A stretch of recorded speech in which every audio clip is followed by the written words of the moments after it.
What's up, everybody, and welcome to episode 3 of the Destiny Party podcast. I am your host, BMG, and I am joined this evening by, on my right, might be your left, Shadow Mole. Good evening, sir. How do? How's it going? All good? Yeah, not so bad. Good. And we're also joined by, which is below me, Mazarus HD. Good evening, Maz. How are you, sir? I am doing amazing, my friend. How are you? Yeah, I'm doing very, very well, thank you. But yeah, this is we didn't have a show last week because generally we're just doing it every couple of weeks. But what was it? Week before, I can't remember. We did a show one week and then a show the other week because the next week because there was some news. And we had the amazing Back from the Dead on, who's in chat. Good evening, sir, and good evening to you, Fimber. Tonight's topics include: is there a Destiny 3 space combat? But before we get into all that goodness, what has everybody been playing this week? Maz, I'll come to you first, sir. What have you been playing? Fair enough, I've been playing Destiny. Just on with Destiny this week. Just Destiny. You've been clearing up everything that you need to before Season of the Deep drops on Tuesday evening. Yeah, I've been grinding for some guns just to get at least 4 or 5 of them for the Season of the Deep. Nice. Good. Shadow, what have you been playing? Where do I start? It's been quite a mix of games, to be fair. Anything pretty much like Minecraft. I've played a little bit more of Star Wars, F1, Assetto Corsa. Yeah, there's quite a few games, to be fair. Good. Been a bit of Destiny? Have you not bothered? Have you not jumped on? Honestly, it's kind of gone a little stale at this point. So, I mean, I have jumped on, but it's only been at the most maybe an hour, 2. It's really not been much. Yeah. I think it's that lull, isn't it? You get to, like, your season's a couple of days away and you just kind of just think, right, I'm ready for the new stuff now. So you just kind of do bits and bats of other things and come back to it when the new stuff kicks off, which I don't blame you. Oh, good. And myself, it says my usual. I've been playing Marvel Snap a couple of times a day, as I always do. Got to keep at it to let all the people there know that I'm still going. Don't want to disappoint the Marvel Snap fans out there. It's a good game, awesome game. Highly recommend everyone play it. And also, I said I finished up Jedi Survivor as well. Absolutely amazing game, brilliant. Story's really good. There's a bit of a drag in the middle, but then story soon picks up. You have plenty of twists and turns. You think the game's over, and you have some shocking surprises, a few more twists and turns, and ends really well. And you can sort of see how they could, if they do a third game, you could take it either way. You could it's rather set up for a third game, which could go in a very interesting direction, which I'd like to do. But I won't spoil anything here. I may do a Jedi Survivor spoiler cast one day if I can get a couple of people that have played it and completed it. Or they could just leave it at that and call it a day, and it would still fit in fine with the timeline. But we'll have to see on that one. And yeah, just a little bit of Destiny here and there. Just before the show, I was on Destiny, just doing a couple of bits. Just done me Crucible, I think. Just done me Crucible, me weekly Crucible.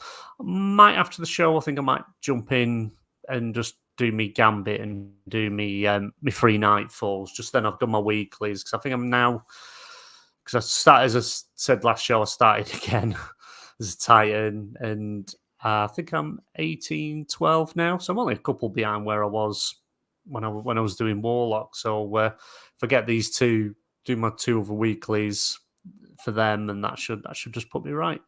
But yeah, that's about it, really. Anyone want to get into a couple of topics that we have this evening? Nobody answers. Nobody wants to do anything. They just want to sit here and stare. Well, tough. Our first news article tonight comes from Zuhair Ali over at TGB. I think it's the Game Post that stands for. Bungie hires former Warner Brothers Discovery executive for Destiny films and TV. Bungie has hired a former Warner Brothers Discovery executive to lead the expansion of the Destiny franchise into film and television. Gabriel Van Hoos is now the head of linear media for the Destiny IP at Bungie.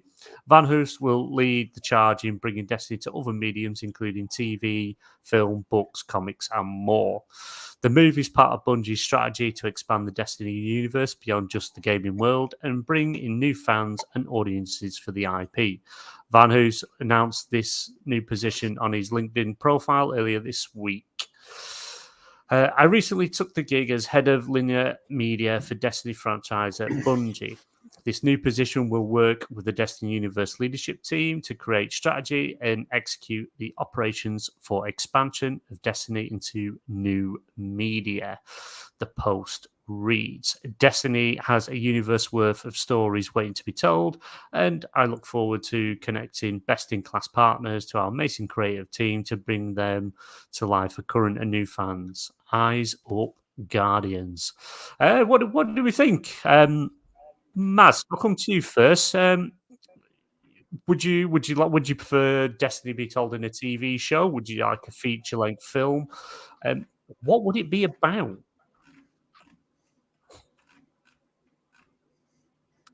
Anytime, Maz? You there? Is he there? We don't know. Right, Maz is Googling there. So, Shadow, I'll come to you first. What do you think of the direction that they're sort of going, expanding the universe? Would you prefer a film or a TV series? And what would you like to see? Honestly, it'd be quite cool to see it as like a TV show, like as a series. Because like, although it'd be fun to have it as a film, I think people would be more interested in it being a series, and they kind of expand on like who the Guardians actually are, where the Travelers come from. You know, those sort of things, like a bit more in-depth explanation of like each race. You know, for instance, the Traveler, the Hive, you know, whatnot. I think that'd be pretty a cool way of doing it. Because then people who would wanted to know about the game without having to pay for it, you know, that's where I would think that it'd be best for them. And then it could also go into detail with like things like the lore as well. Yeah, and I suppose if you've got like the books, the comics, which can kind of be canon and tell more of the lore and more things going on outside what the main game is, kind of like what Star Wars does between the TV shows and the films, the comics and the books kind of fill in the blanks of everything in between, don't they? Yeah. Are you back with us, Maz? Hoping I fixed it. Hello, can you hear me? You fixed it. You fixed it. I hope I fixed it. You fixed it. So, same to you. With obviously this move they're making to change strategy to bring Destiny to more fans outside just the gaming world. You know, bring it into the film, the TV, the books, the comics. What would you prefer to see? Would you rather see in a film or a TV show? What would you like to see, and what sort of stories should they tell? Well, it's a good one, because I would prefer personally probably a movies, because probably put more into it and a better time into it. But then everyone right now is going for TV shows. If you look at The Last of Us, Halo, stuff like that, they're all going into TV shows. And I think it'd be quite a good thing, because they can expand it so much more than what we know, like the lore side of it. Because look at some YouTubers like Bife that are lore masters. They sit all day reading through bits of lore, stuff like that, just so people can have a better understanding of the game. If they can implement that into a TV show, I'd be happy with that. It'd be amazing. Yeah. But what would you like? What would you like to see them do? I'd like them to start. Sorry, what? No, go on, mate. Go on. Oh, I'd like them to maybe start off on the TV series and then start off at the beginning with like maybe Zavala Cade type thing. Start off from there, type of story. Yeah, no, it's fair. It's fair. I think, like personally, I'd like them to maybe go back further. Do the first lot as a TV show, maybe 1 or 2 seasons, and kind of give us a complete origins, how the Traveller came to be, where the Traveller came from, because we know the Witness is connected to the Traveller's past, and there's something there that we don't quite know what's happening. But maybe go complete back to origins to tell a full story of how the Traveller came to be, the purpose of the Traveller, what it was doing going from all these different planets, something like that, because then you could tie a lot of the lore we already know into that, where they've crossed paths hundreds, thousands of years ago, however long ago. And then maybe when you've sort of caught up to beginning of Destiny, then do it into a feature-length film where it's pretty much telling us everything that's, go from the story from there, from the... You could probably go from the perspective of like Zavala, Cora, and Cade. Do it from that perspective first, and then maybe go from the Guardians, or flick back and forth. Maybe there's always that sort of option. But if you're trying to bring new people into Destiny and you want them to play the game, someone that jumps in now, yeah, you're going to pick the mechanics up quite quick and understand the game, but you're not going to really know the full origins of what's gone on and what's happened and how it came to be. And obviously we only know so much from like through cutscenes where we're told from the perspective of the Witness and and Savathun and things like that. So we're only getting bits of information there. We don't know the whole story. We still don't know where the Traveller actually came from and it's what its purpose was. We were told a version of its purpose, but when you're hearing from the other side, things don't seem to ring quite correct. Some things don't seem right, and obviously we've not sort of figured that out yet.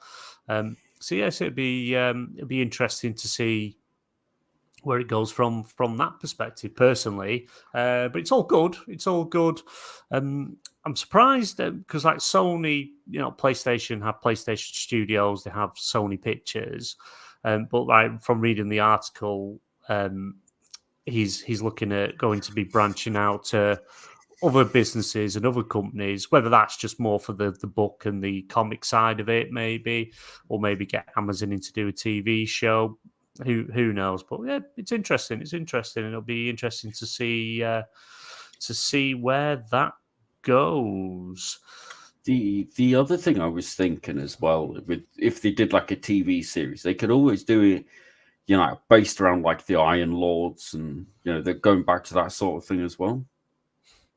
So I think that would be pretty cool if we had like a series on like the Iron Lords. Yeah, exactly. Yeah. There's that much lore. Sorry, my camera's absolutely going to pot, so I am going to knock it off because it's deciding to be an absolute pain. So that just saves messing about with that. Yeah. There's, like I say, you've got all that side of it. You could do a whole thing on Zavala leading people to do Vanguard ops and things like that. And obviously your Crucible and Iron Lords and all like the trials and stuff. There's like multiple ways and multiple things you could do and different directions you could go. It's quite an endless thing, really, if you think about it. But yeah, I suppose you've got to look at it from a business sense. What makes more sense? Do some just mainstream that sort of tells the origins and then comes into what's current, or start spinning off and all these different things, and people haven't got a clue what's going on. It's hard to figure out and balance what would be best. But hopefully we shouldn't have. It'll be a couple of years at least before we actually start seeing things. Maybe we get some teases. And see where we go from there. And we've got the PlayStation showcase is next Wednesday, We are live streaming it, watching along with it. So I think that is where we're going to get the reveal and trailer for the final shape. So we'll be seeing what we're going to be looking at, which is pretty cool. Well, I'm assuming so. You would think, because usually Bungie drops something at like Game Awards or at one of the events, but it's that time of year where we would now hear about what next expansion's coming in February. So yeah, very much looking forward to that. What about you guys? Is that do you think we're going to see it at the PlayStation Showcase next week? Shadowmo, come to you first, mate. I mean, I would hope so. Honestly, I would hope that it does end up in the showcase, because I mean, obviously with the new things coming, we'll go on into later. With the whole TWAB and updates coming and whatnot. So yeah. It's they're going to have to, because there's no other time they would do it, and I don't think they would do a PlayStation State of Play just purposely for this. But it's something we'll have to wait and see. What about you, Maz? What do you think? Do you think we're going to get the final shape reveal at the PlayStation Showcase next week? High possibility, but I hope they do. Same as Shadow. I hope they actually do it as well. But we don't know. It's Sony. What do you think? Yeah. It's, you think they would, because it's almost a shoe-in for what's going to be there. So, yeah. Good evening, Hold the Blues. Awesome to see you. You're my boy, Blue. You're my boy. Yeah, and we'll see. See what pops up. But it'll be quite an interesting thing, because I know we're going to talk about it in a minute with the Season of the Deep. We do know that they have said it's going to sort of carry on the story of everything and explain more things. So it's all very interesting. Very interesting. We'll in fact, we'll get into that story next. Everything we know about Destiny 2's Season of the Deep. This comes from Will Sawyer over at Games Radar. Here's what's coming to Destiny 2 with the launch of Season of the Deep next week, which is this Tuesday coming, the 23rd of May. Season of the Two. Destiny 2 Season of the Deep is the next seasonal adventure, and Guardians will be heading back to Titan to investigate disturbances in the moon's deep seas. Details are a little thin on exactly what the season will hold at the moment, but we do know that Sloane is coming back. There'll be some cool deep sea themed gear to loot, and there's a new dungeon coming out. In fact, Season of the Deep is also adding in some sweeping changes to Destiny 2 overall. There'll be no power level increase, so you won't have to grind for weapons, armor as much to increase your level. And exotic armor focusing offers are a new way to get exactly the exotics you need. So that'll be interesting. I think that'll be in the TWAB, when we come to that. There's a whole host of other changes and new features arriving with the new season. So let us take you through everything that we know about Season of the Two. Why do I keep saying Season of the Two? Destiny 2 Season of the Deep so far, and the biggest incoming changes and features. Oh my God. So Season of the Deep begins on May 23rd at 5 p.m. UTC. For us, I think that's 6 p.m. here for us when servers come back online. Yeah, with the normal Destiny 2 reset. Bungie has not yet said when the season will end, but players should expect to last about 3 months, meaning it'll finish around the end of August. And they guess around about the 15th or the 22nd, which sort of makes sense because they're all 3 month season passes, aren't they? Really? Yeah. Because you're getting 4 in a year. Yeah, makes sense. Yeah. The Season of the Deep power level cap is staying at 1810. If you're not quite at that level yet, you can still get powerful and pinnacle legendary loot to get there. However, if you are at the 1810 cap, your seasonal grind has been massively reduced. Although Bungie has made some adjustments to accommodate the change and ensure everyone still has loot to chase. So I'm not quite sure what that entails, but we'll have to keep an eye out for that. Vanguard Ops, Crucible, Gambit Activity Completion Weekly Challenges now award exotic engrams instead of pinnacle legendaries. Now, that is a big change. Learn more about how you can use these for exotic engram focusing further down. Trials of Osiris will be available in week 1. Grandmaster Nightfall Strikes will be available from week 4. If you're not aware with who Sloan is, allow me to briefly catch you up. Sloan featured in the Red War campaign that kicked off Destiny 2. Guardians have had to venture to New Pacific archaeology on Titan, one of Saturn's moons, and not the Destiny 2 class. To regroup with Commander Zavala at the Vanguard outpost that fellow Titan Deputy Commander Sloan has set up.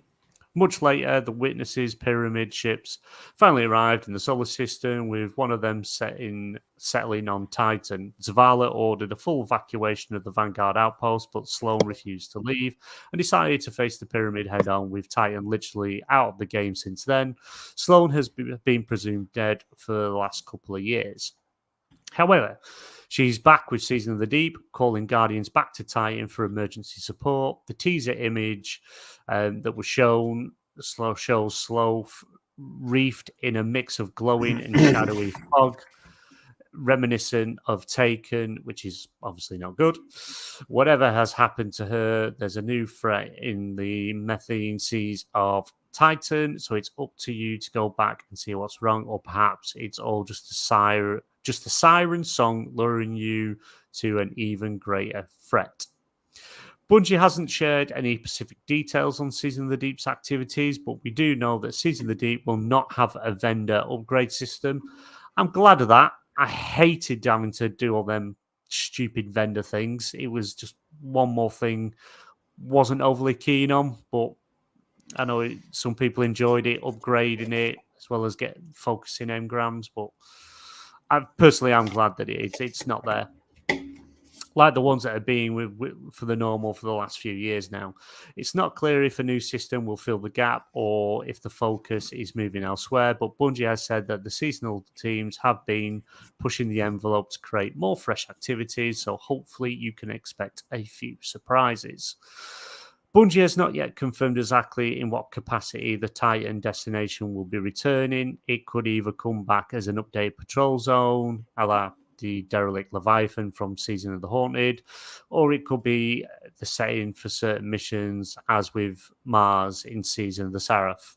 Hopefully, Bungie will also give a clear answer on how long we can expect it to stick around. Missions featuring Mars are still in the game, but the derelict Leviathan patrol zone was removed with the launch of Lightfall.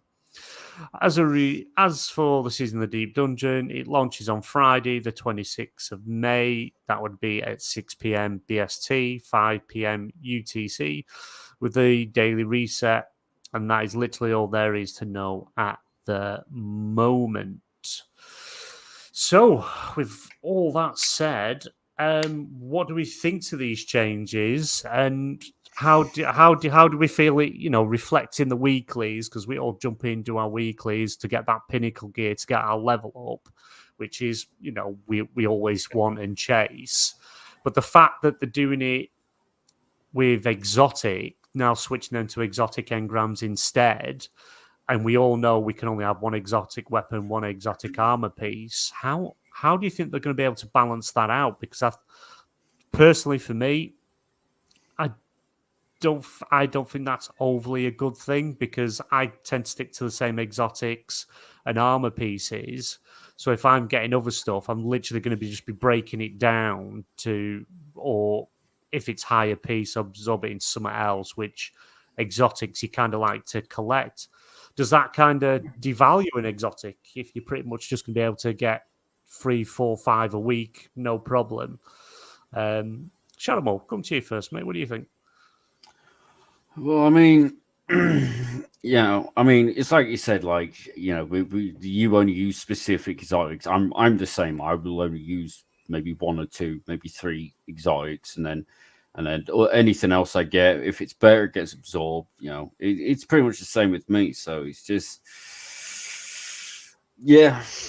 I mean, if they're making it better, then fair enough. Like, but if it's just gonna clog up, the inventory, it's just gonna get broken down or absorbed. It's just, yeah. Yeah, and what about the changes that they're making? Oh god, where is it? I've lost where it is now. Like your seasonal artifact now's been reduced. You're not going to get as much out of it. Does that make a difference to you, or does that not bothered? I'm not really bothered, to be honest with you, because I only do this, level the seasonal artifact just to get those extra, light levels from it. But otherwise, I don't really use it. I just slap my points on it somewhere and never change it. Yeah, no, that's fair enough. That's fair enough. Maz, what about yourself? Well, it's a bit weird, the new light level system from what's it changed it to, a 1 to 100? They're changing the light level system. No, your seasonal artifact, when you level that up, it adds to your light level. Mm-hmm. Yeah, that's if you're already at 1810, that's now been reduced. So I don't know if that means it's been reduced, so you can still get more loot to get high level, but it's taking you longer, giving people who haven't hit the power cap to catch up, maybe. Right, yeah. That's a bit weird. I think it's a lot of people build classes around some of that stuff as well. Their seasonal artifacts, like getting the light level up and then getting actual perks and stuff. So that's going to be fun. I don't know how that's going to be, but until we see it. The exotic thing for Pinnacle gear, that's a bit of a weird change. I don't know how that's going to play. That's going to be a very weird one.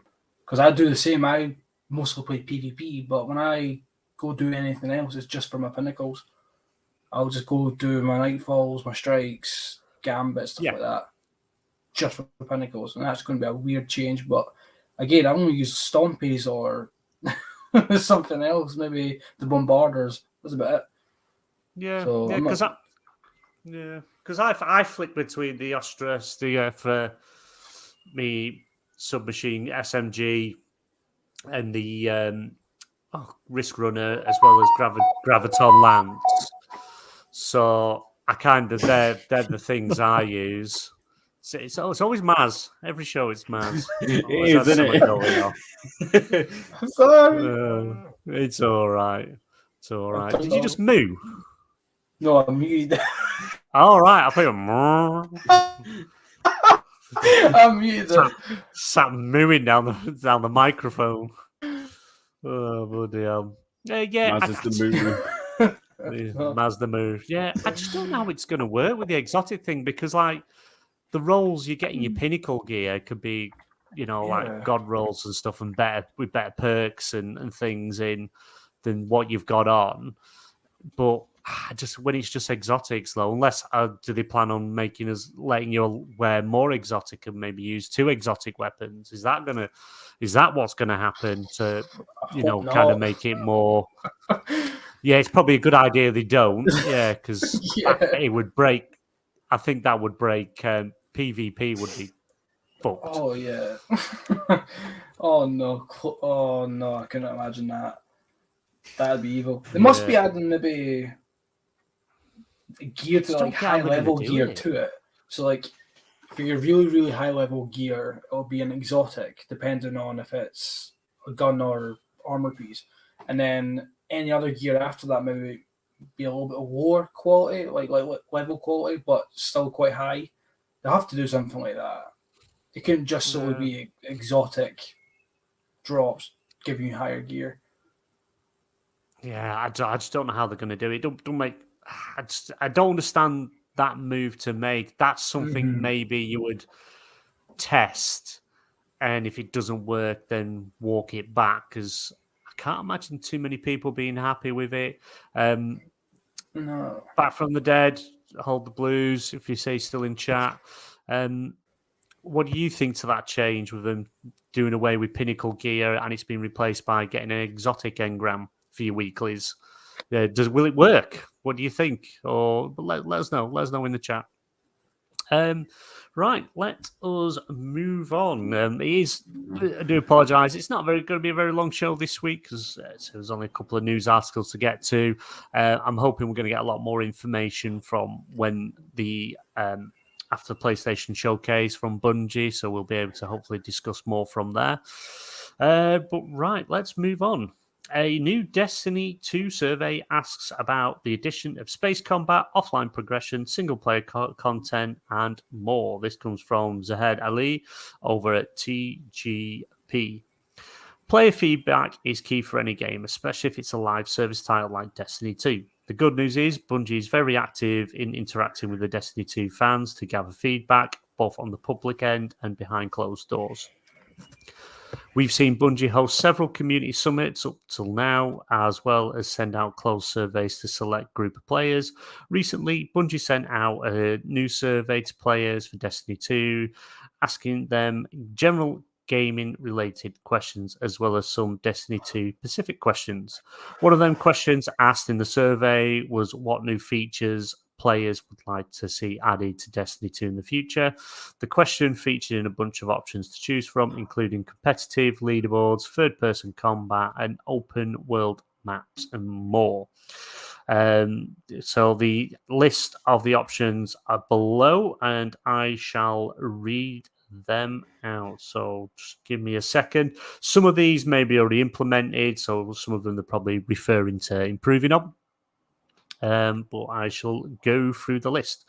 More cooperative gameplay content, competitive leaderboards, crossover content with other brand IPs, third-person combat, life skill systems, i.e. cooking, harvesting, fishing, crafting. God, I hope not.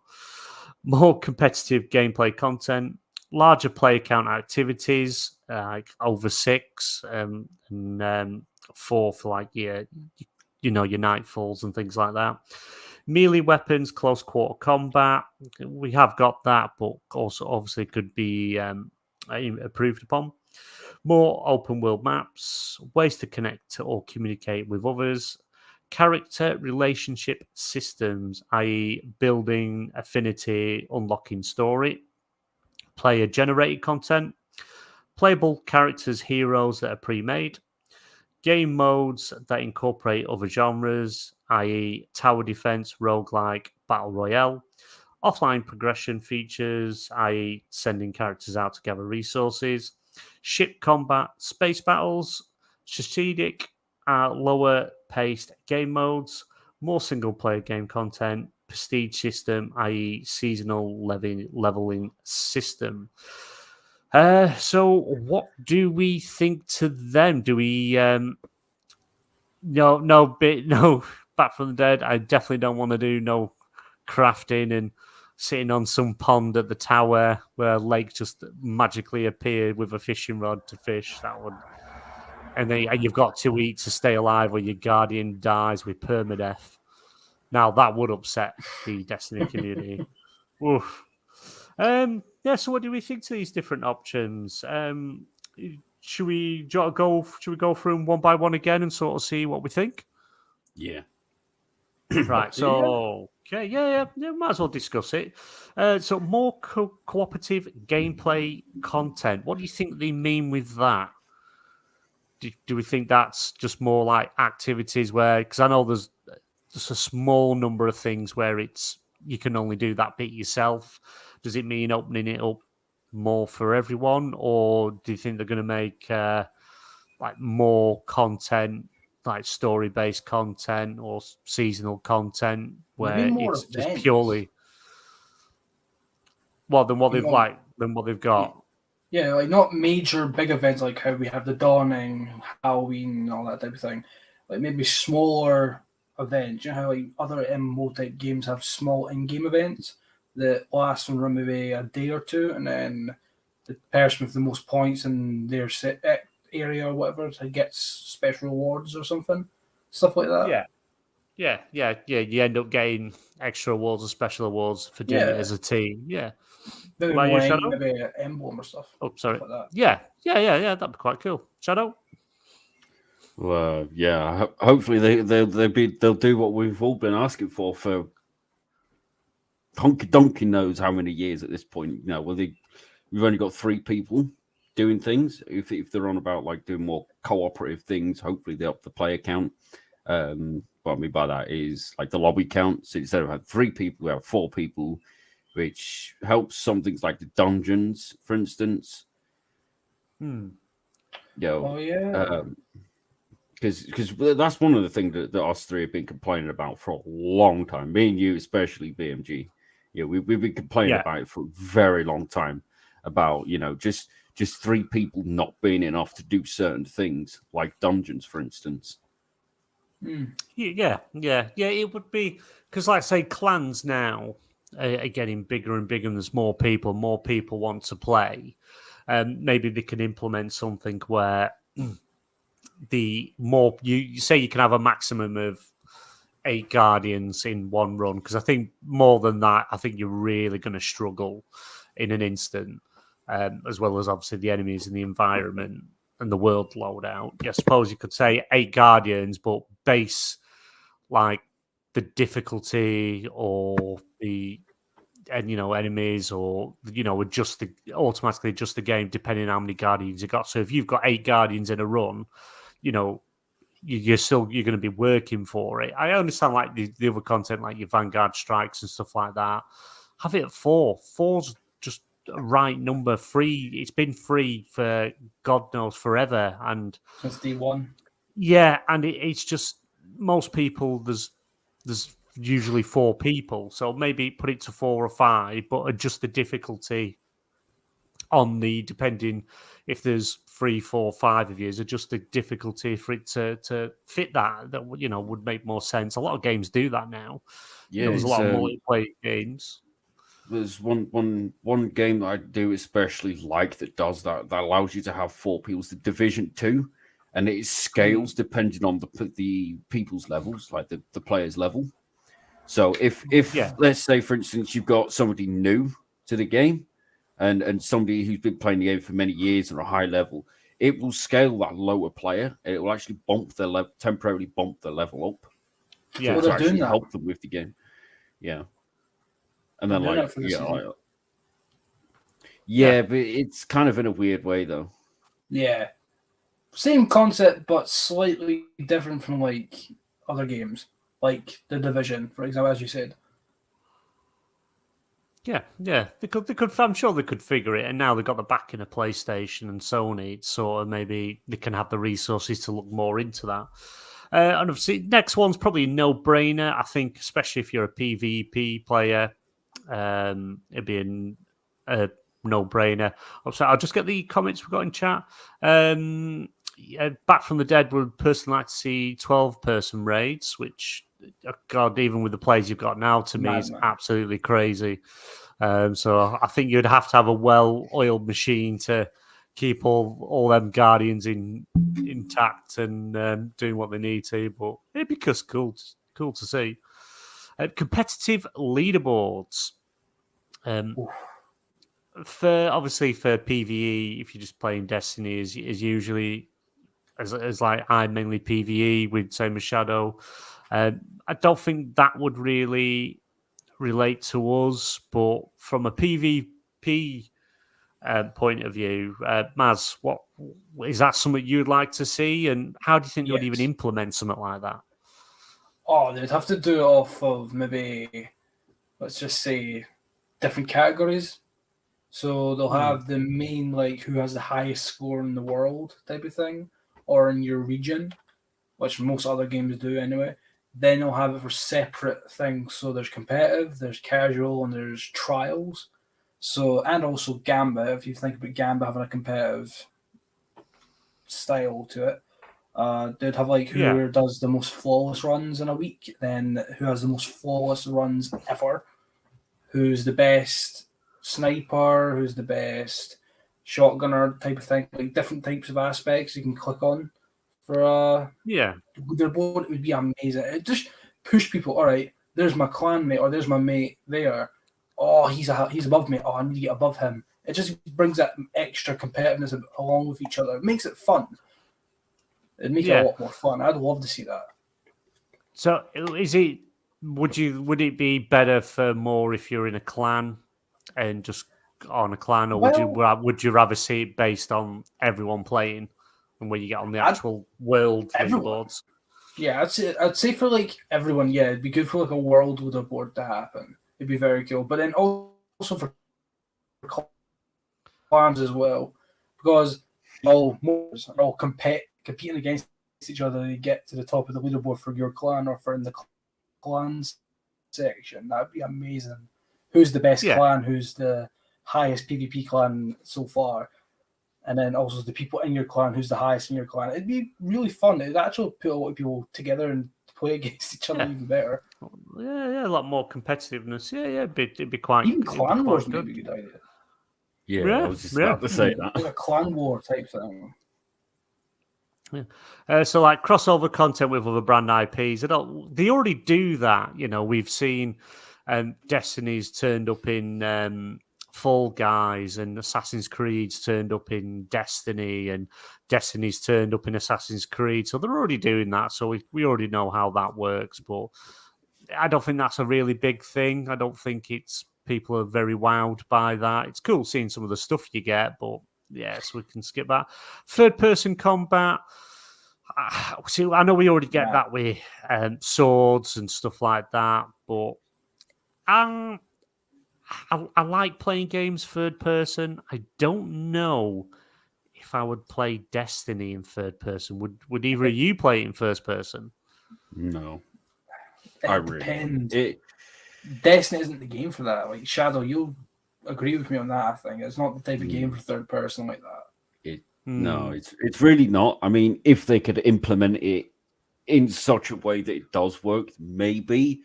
But from my own personal experience doing it PvE wise, really there really is no point in it.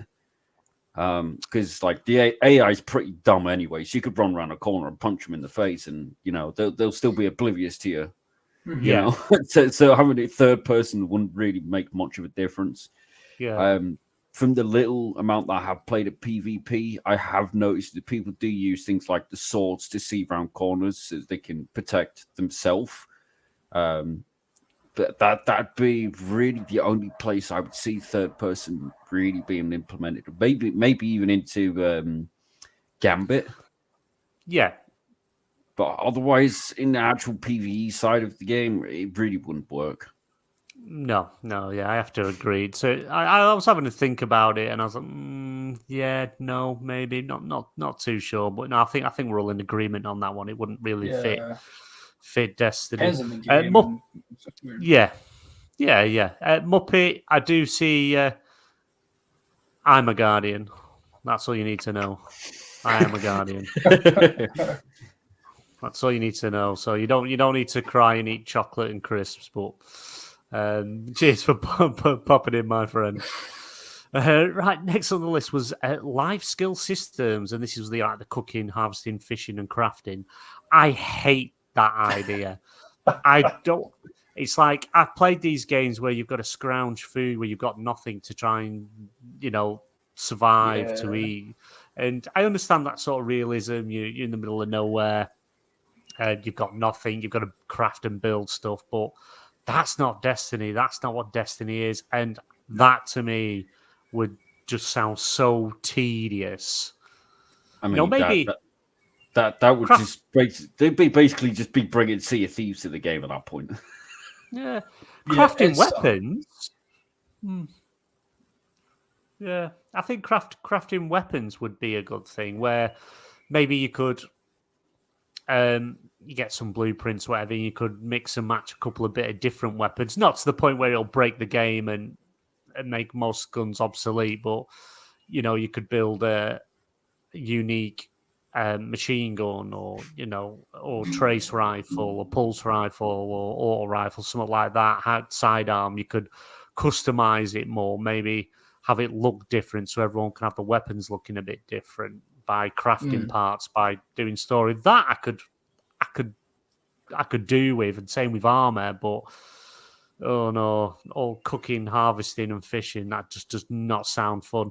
I'm logging off for the night. I'm going to send my guardian out into the fields to go and get some corn. What? No, you won't be doing that. Nah, Destiny in that type of game, it's just not. We already have a crafting system for guns with deep sighting them. We're getting their perks and stuff, but as you said, BMG, just maybe that changing the look, maybe like a transmog system where you can design your own type of transmog for your gun or something like that, but not to the extent of trying to turn it into like Elder Scrolls Online where you sit and fish and find small pieces to change the small details of things. It's just stupid. The only real way I could see if like we had a crafting system, the only real way I would see that would work would be is if Destiny allowed us to like customize attachments, so like longer barrels, different sights, different different length, like size of magazines, different stocks, like even attachments. Like the attachment system.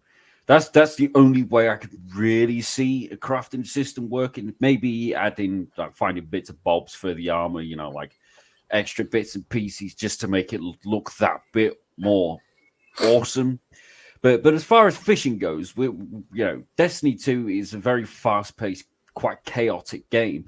You don't want to slow it down. You don't particularly want to be there on your Sparrow flying past someone and they're going, and a fish.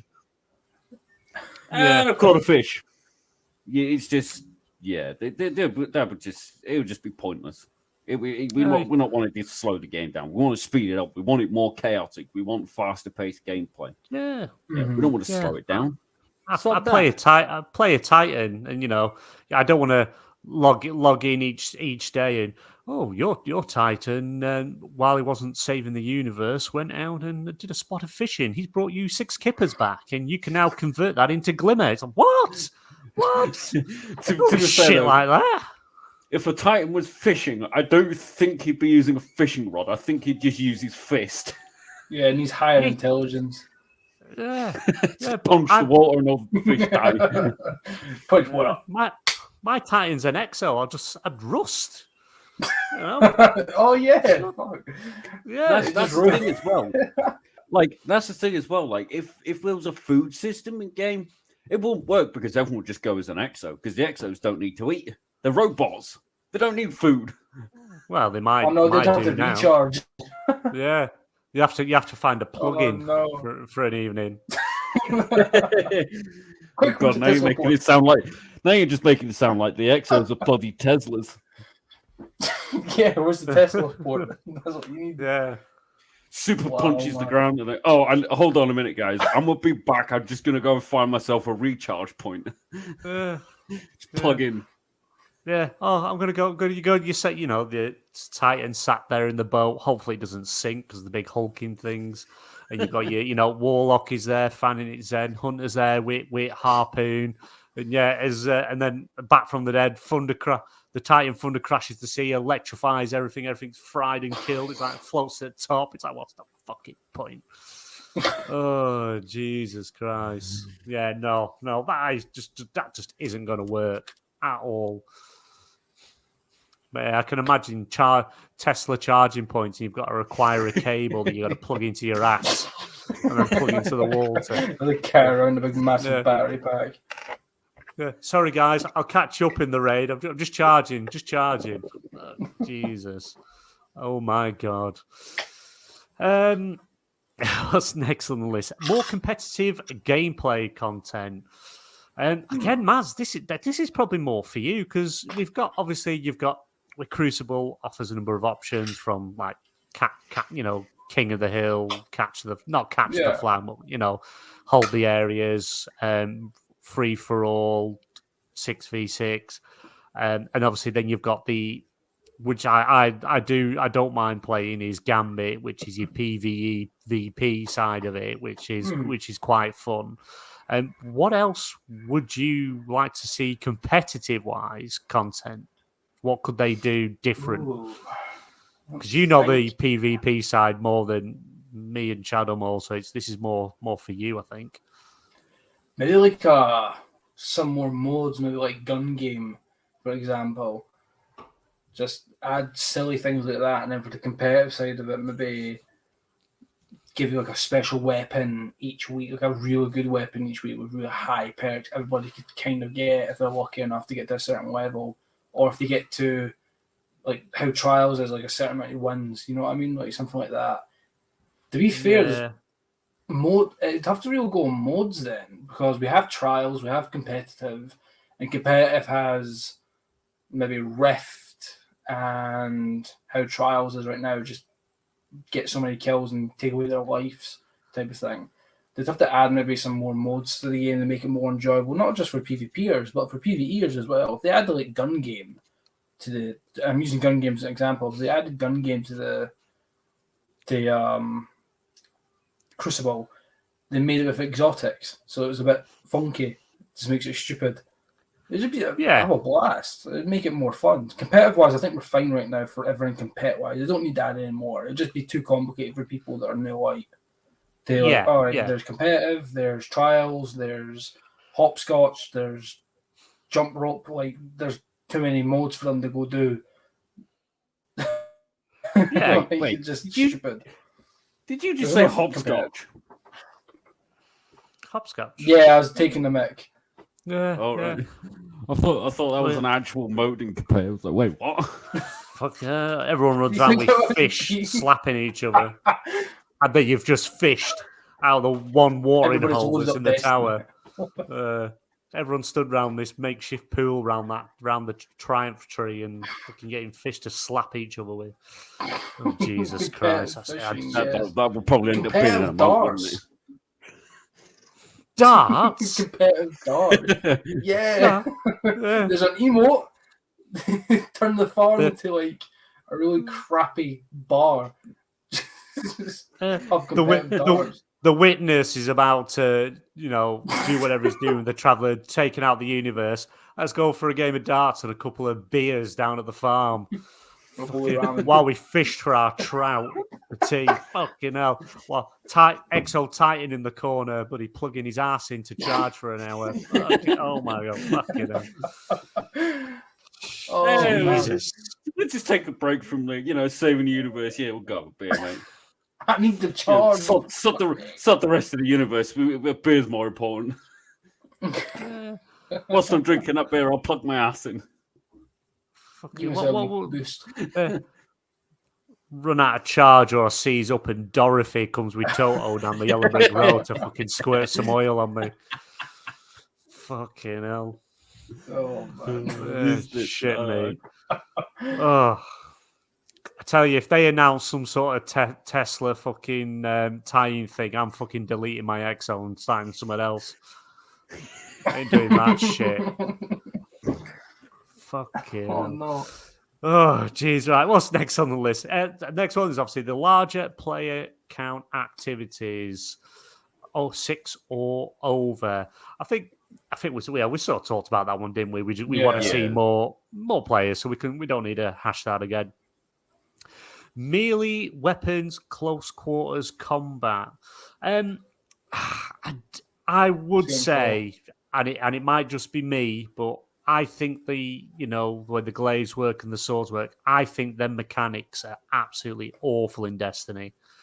The close quarter stuff in that sort of sense with weapons, melee weapons, is just awful. It doesn't work. The only one that works is the Titan's punch, because you pop a cracking one in the head and send them flying or blowing up, whatever. But it's still, that's just a quick melee close up. But actual melee weapon wise, I don't know how they would sort of do that. You'd have to have some sort of quick time event or something like that, or like a mini cinematic sort of thing to play out when hitting them with a weapon, just not looking like an idiot where you just swiping and I don't know. What do you think? How would they improve it? What would they change to improve melee weapons and close quarter combat? Yeah. I'm with that. I'm with you on that one.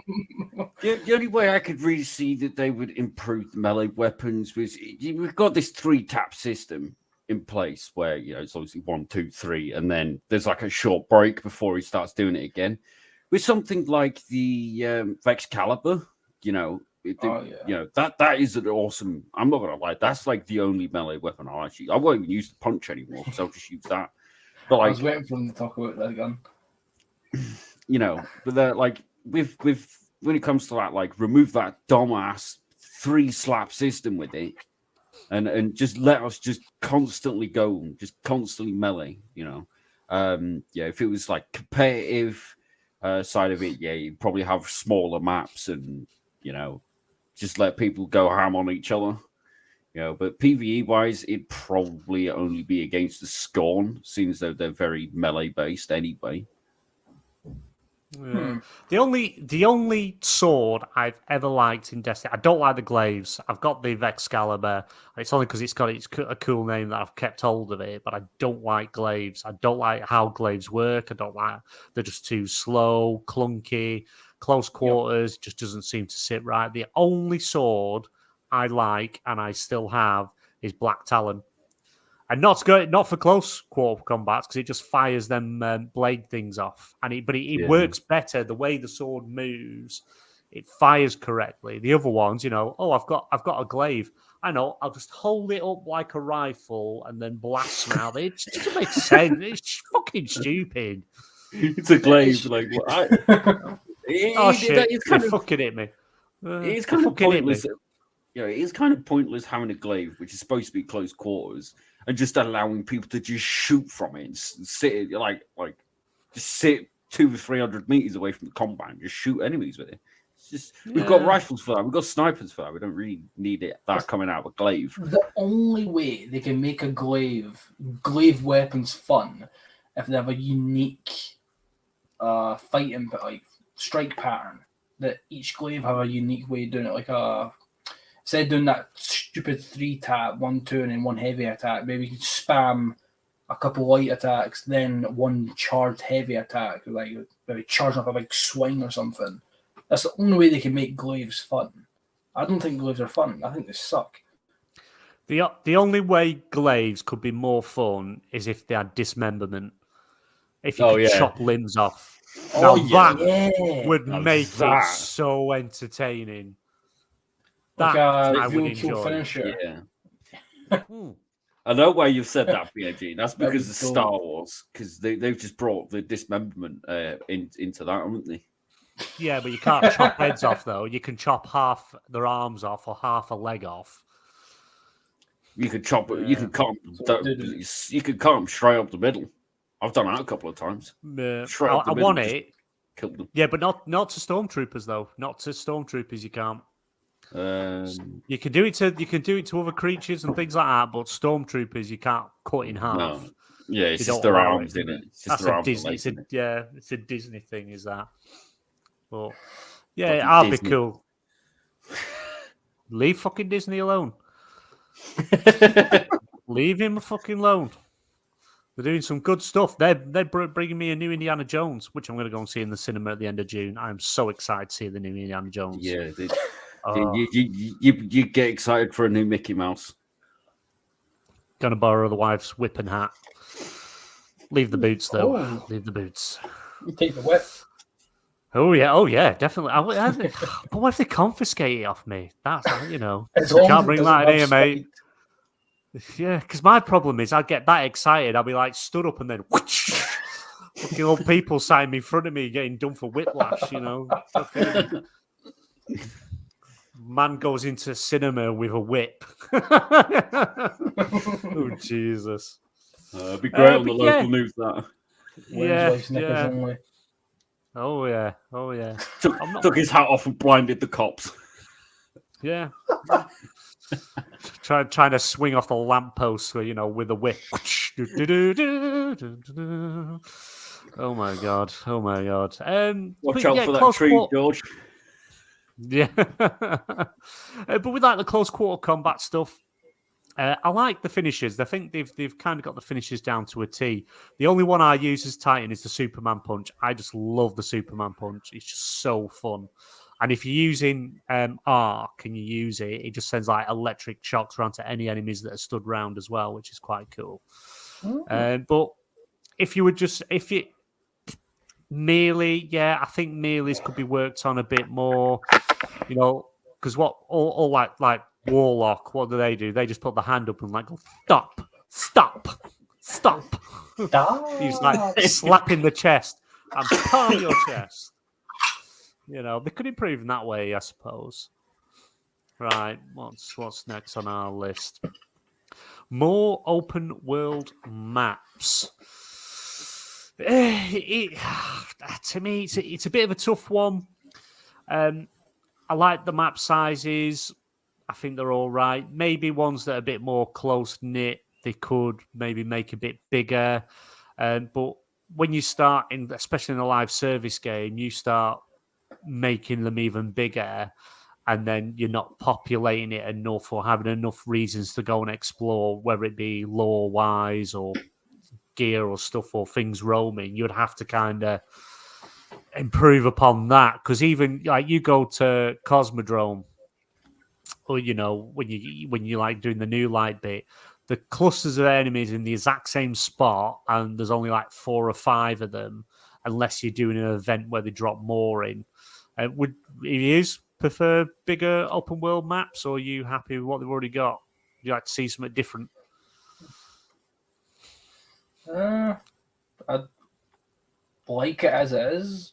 The only way to probably make anything bigger is by maybe making the Cosmodrome and EDC merge into one. It's the only thing I can think of that makes a map bigger. Everywhere else is quite small. Yeah, I just don't know how they would do it. I don't know if it would even make sense, because you've got that many different destinations. I would always prefer, you know, like we all go to orbit, we're all together, then you zoom down to a planet. I think if you're on your own, or say you pick a destination, you've actually got to fly your ship there, actually go to the planet on the map. That'd be a bit more fun. And then you got enemies in space, so maybe open world space where, you know, right, we're all going to Titan, because obviously that's what's dropping Tuesday. We're all going to Titan, so we're all together. So we know we've got to go to Titan. Markers on the map, the direction. So we're heading there, but on the way there's like space combat. You know, there's enemies in space that we've got to take care of, and we could maybe pick some loot up on the way, or divert some smaller places on the way, like a derelict ship or something like that. You know, something like that would be cool in space wise. But I think the actual maps on the planets, I don't really think they need to touch them. Titan was always, I felt, was very small when it first dropped. There wasn't a great deal of space to go. You were just going from like container, cutting across. Maybe, I know Season of the Deep, probably we know there's going to be deep sea combat to whatever degree, but we don't know if that's just a transition thing from, you know, level, you know, sea level view to under the sea. We don't know how that's going to work yet until next week. But yeah, I'd rather it be they work on doing something with space, which I know that's ship combat and space battles is further down. But yeah, what about you, Shadow? Are you happy with the map sizes? Would you rather see them increase? Does it make sense to do it? I think the map sizes are okay as they are, but I would like more like bigger, like actual combats, like every now and again, maybe for a couple hours every day, or maybe once every week, or even once a month. You know, where we see like a big ass war and everyone just goes to town with the weapons and just comes in and just like a big ass community event where everyone could jump in, go to war with, say, the Cabal or the Hive or something, you know, because the maps are big enough for it. There's big enough areas for it, you know. I like that. And just having just one big ass war, maybe once a month, where it's a Guardian stick or Cabal or whatever, you know. Yeah. I think it would be pretty awesome, because in that way, people would be able to properly be able to like actually get to test their armor, get to test the weapons. They can see what kind of effect the super has on a large group of enemies. So, for instance, the Thunder Crash, how many can that, you know, the arc, how much can that expand to how many enemies? it actually give people a chance to actually test things and actually, and actually get some form of enjoyment when they've done all the dailies, they've done the weeklies. Yeah. What else? Jump into a big ass war and with 20, 30 other people, 400 other people. Just go to town on the enemy. So I personally think the maps are big enough. They just need to, use that space for something rather than these stupid little pockets. Yeah, instead of these stupid little pockets of enemies that you come across, and you used to have a few pikes roaming around, shooting you whilst you're trying to run to a lost sector or something. It's just whatever. Yeah, I think the most populated place is Nessus, isn't it? There's literally Vex everywhere you turn. They're just there. Oh, yeah. Yeah. They look like distant cousins of my EXO. Right. What's next on the list? Ways to connect or communicate with others. I don't think the system they currently have in place is that good. It's, like if you were adding someone to the clan, you have to cycle through 2 menus. Then you have to find the button that says invite, which isn't labeled. You just have to hope you notice the very light flashing to click that, to then inspect, to then accept. Things like that I definitely need big improvements. Yeah. And open world chat, I don't know if any of you have noticed, but in the generally in the tower, because there's numerous guardians wandering around, you don't hear anything because it's default open mic, but it doesn't seem to work. I don't know if any of you have ever noticed it. Yeah, I know sometimes it can be annoying. Yeah, I mean, because how do you It was just by chance that me and you, BMG, came across Maz's. It was by chance, and we were just messing around on Nini Moo Moo. Nini Moo Moo with nipples. And it was by chance. But the thing was we were in a party. We were on a party on Xbox. Yeah. But I couldn't hear anyone in game anyway because of my dumbass settings having to be the same on every platform. Yeah. And it's like you say with the whole clan thing. I mean, you want to create a clan, but then if you want to edit that clan, where have you got to go? Well, you've got to come out of the game, go into your browser, and go and edit it that way. Yeah. There's definitely things you can improve on, or even have quite cool. Go on. Like a clan stronghold type thing, where everyone in the world that has a clan, they have a certain level, or if they have 100 members or something, they can actually have a certain area in the map, or maybe at the tower where there's a separate tab saying clan stronghold. You go to it's your own clan building or clan room type of thing. Yeah, Warframe has something like that. Where, like that. Exactly. And it's fully custom. Yeah, it's fully customizable as well. You can rip out. You don't want a wall in, rip it out. You want a wall in there, build a wall. Mm-hmm. You need an EXO charging station.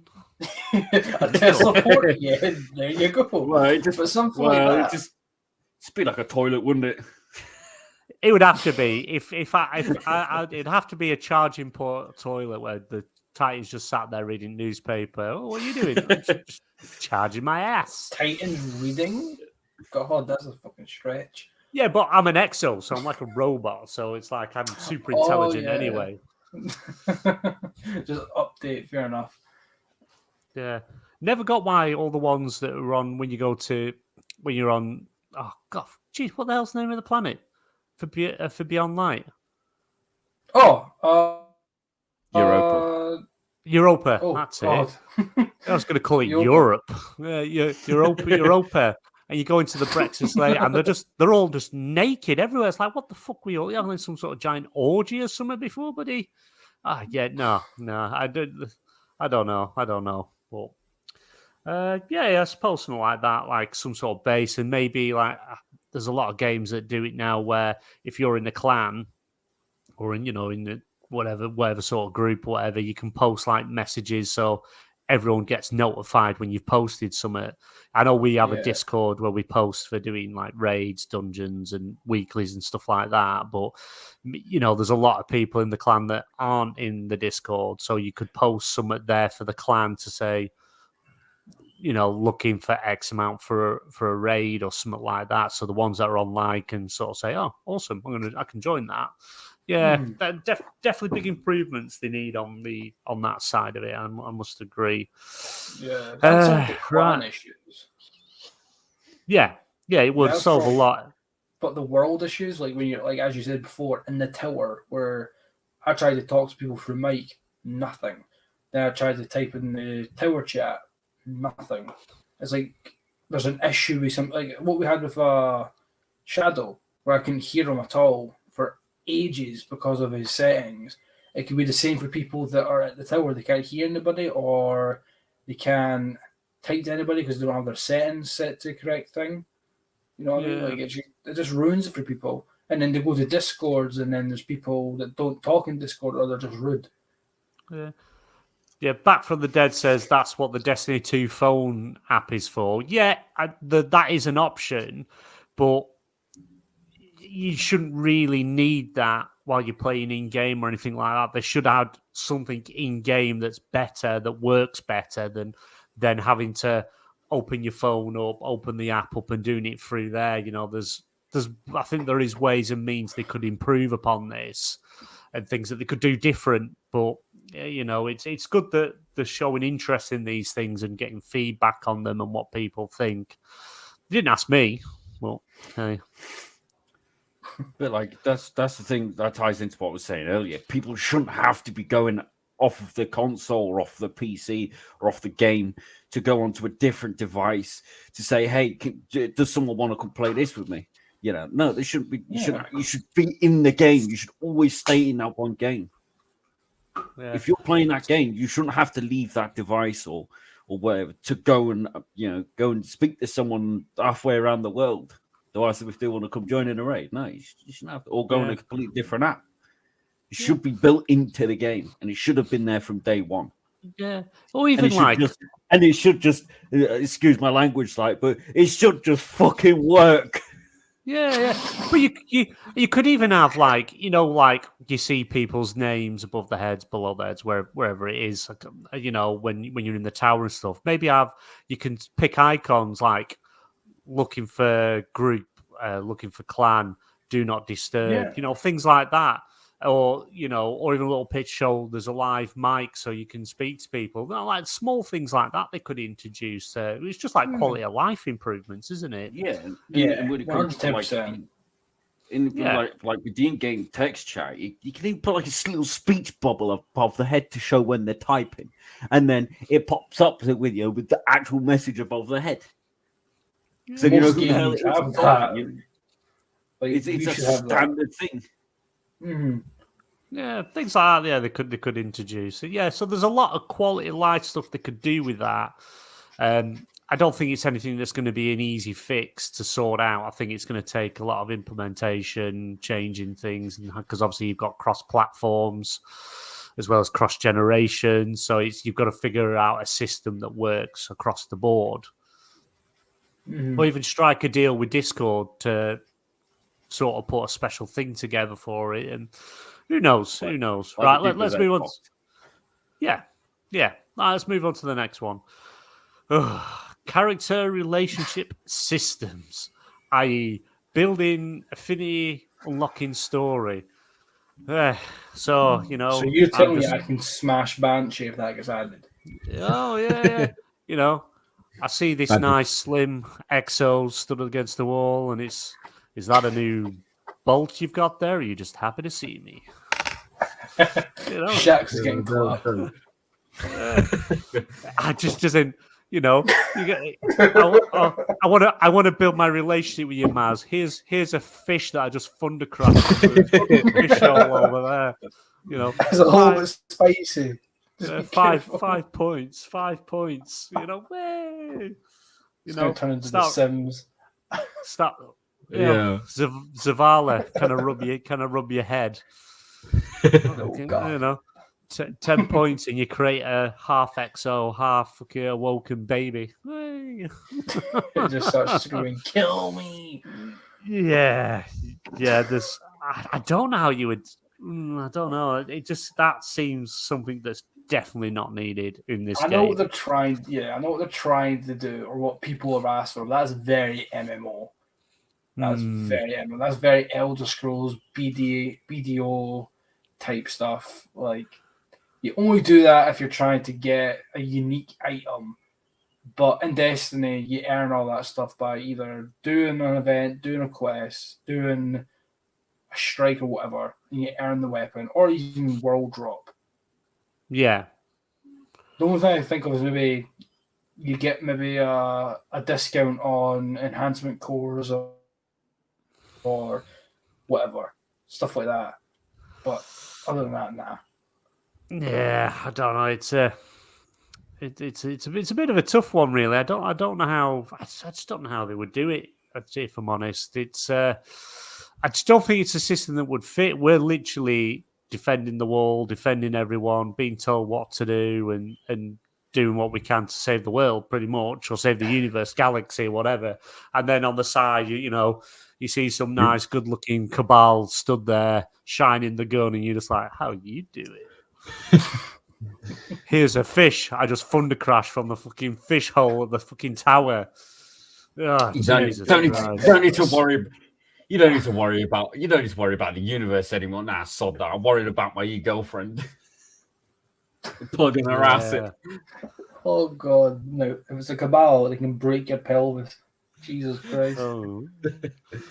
Well, I don't know if Exos have pelvises. No, but I can already see people like pure 100% all the way in going for one type of cabal. Or a hive worm or whatever. Just these weird, freaky, furry people that are now going to join Destiny. Just because if that happens, oh no. Hey, Savafood. Before I kill you, you want to get a bit freaky? Let's make some worms, baby. Do you want to bump uglies, Savathun? This is what I'm asking. This is important. This is life or death. This is either make you alive not or on death. Let's set up a nice little house in your throne room, a couple of kids, nice table and chairs. A couple of acolytes. That's not like girl. Oh no. Oh god. Oh no. I think that's a very, very bad thing. I hope hopefully they hadn't just asked a bunch of freaks who were up for anything. Ugh. They had to ask furries. That had to be a furry that made that question. Yeah. I want to know if I can clap a cabal. That's literally one of those type of guys. Sits in his mum's basement. Oh yeah. Right, what's next on the list? Player generated content. That can be a sticky one. Personally, know what that means. Pretty much, it's like levels, and so I think that you could create a level, pick a planet, place enemies where you want, sort of set out the mission, and then people come and run the mission that you've set up in the area that you built. Think of making your own DM. strike. Yeah, think DM. No. It's you would make your own strike. So you've got all the enemies to pick from, place them wherever you want, pick your final boss, pick your area, and you just put the strike together. That's pretty much it. At that point, aren't you making Bungie money then? Aren't you basically working for Bungie at that point? Yeah, and you could place things and like platforms and stuff like that in different areas and make different routes to where the strike is leading. But yeah, that's pretty much it, I would say. I think that's what they're aiming at. I don't think it's weapon designs or armor designs or anything. I think what that is entailing is a similar thing to what Fortnite has. Where people can custom, make their own levels, make their own stuff, and I think that's where that is, where that comes from. Yeah, Back from the Dead's right. So do Bungie's job for them only if you get paid. Yeah. Blues.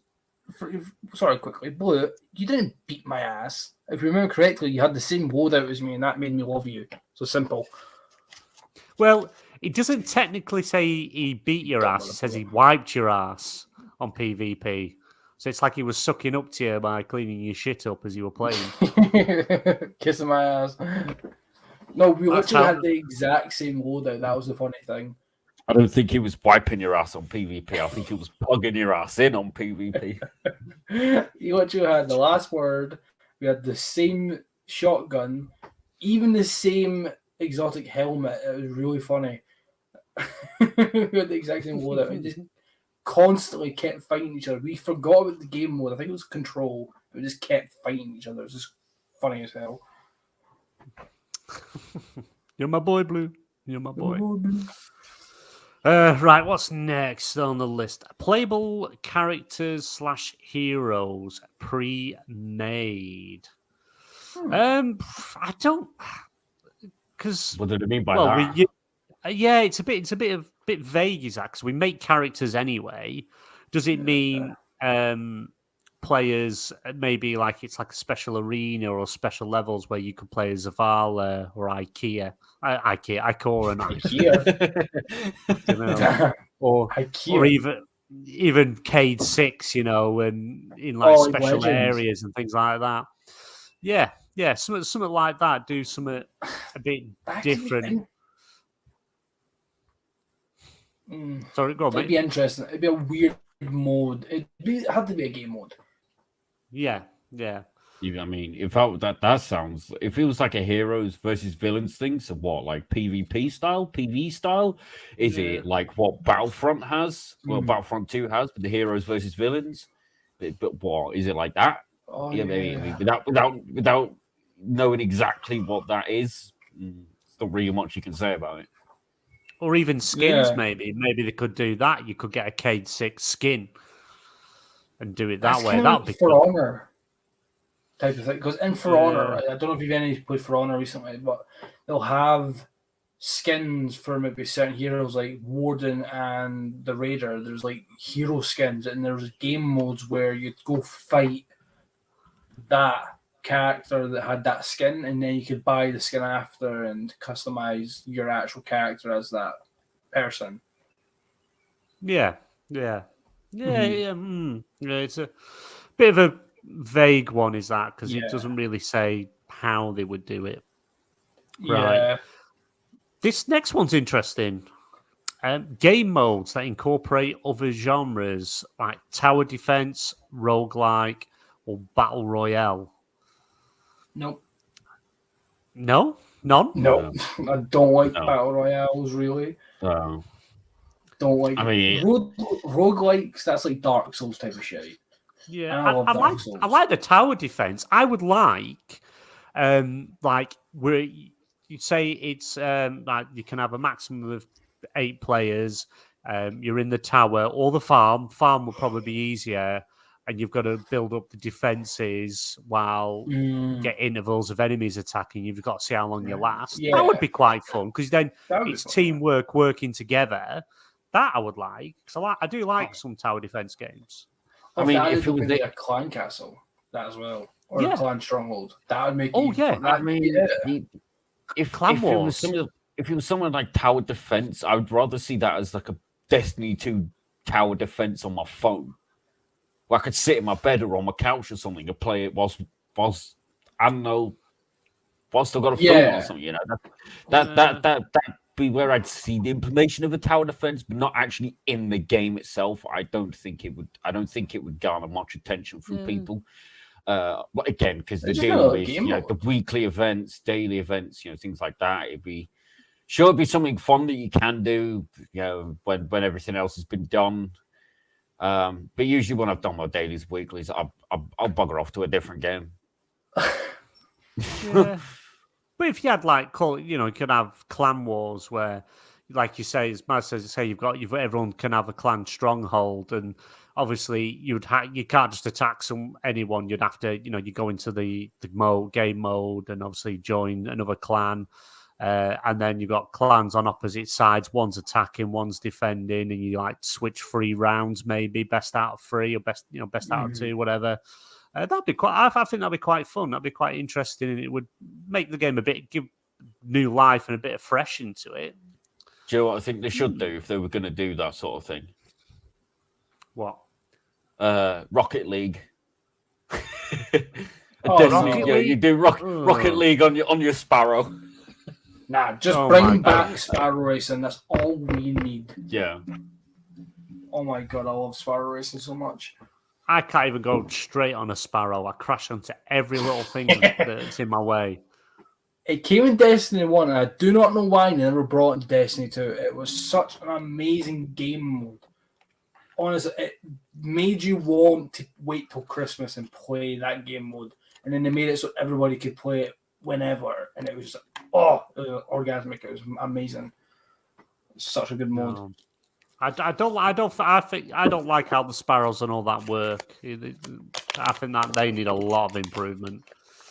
The thing I definitely would say they have to do an improvement on is maybe something to do with the ships, because all they are right now is just a cosmetic cutscene, really. Well, combat in space. Loads. Yeah, We're coming to that. We're coming to that. Save the ship bit. We're coming to that in a minute. We've got one more before it. So next one is offline progression features, i.e. sending characters out to gather resources. That's the whole fucking game. You go and gather your corn in a field and fish in your pond, and all these things are brought back to the tower to exchange you for meals, Pink. Yeah, no, I mean, it has no point, does it? I mean, it could be useful if it was implemented with the crafting system. Then you could do your dailies, weeklies, get that out of the way, jump off send your character out to go and get X planetary material, go and get X amount of glimmer, go and get X amount of legendary shards, and then when I come back, it should be there. But then I don't have to go and run around and grind for it. They can't just make it so, you every day you go out and get numerous things. They have to add something. You went out today, you got nothing, but you also lost a couple enhancement cores. They'd have to make something in place so it's a bit of a win or loss type shit. Because I wouldn't like that. Because it would kind of then take. There's no point in me going to different planets to get resources because I can just send me character out anyway. So yeah. Cheers, Muppet. Thanks for popping in, mate. No doubt I'll see you in the chat on PSN Party Podcast on Tuesday, and we are live streaming PSN the PlayStation Showcase on Wednesday as well. They are all scheduled on the YouTube channel, so you can find them all listed there for the live shows. Right, so we'll move on to the next one. Ship combat and space battles. So go on, Shadow. Tell us your thing on that. Bye, boy. Well, that's definitely something that people have been calling for since the start of Destiny 2, I think. Maybe even since the first Destiny. And that is actually being able to control your damn ship. What's the point of having the ships in the game just for it to basically be a loading screen? It's pointless because in the loading screen, you can only see the back of the ship anyway. So I would like to be able to actually, be able to say, like, I don't know, I get the option of say, the game taking me to a planet, and so I can go and get a brew and go for it, go to the toilet, and then come back and I'm not there, or they give me the option to be able to fly my ship to that planet.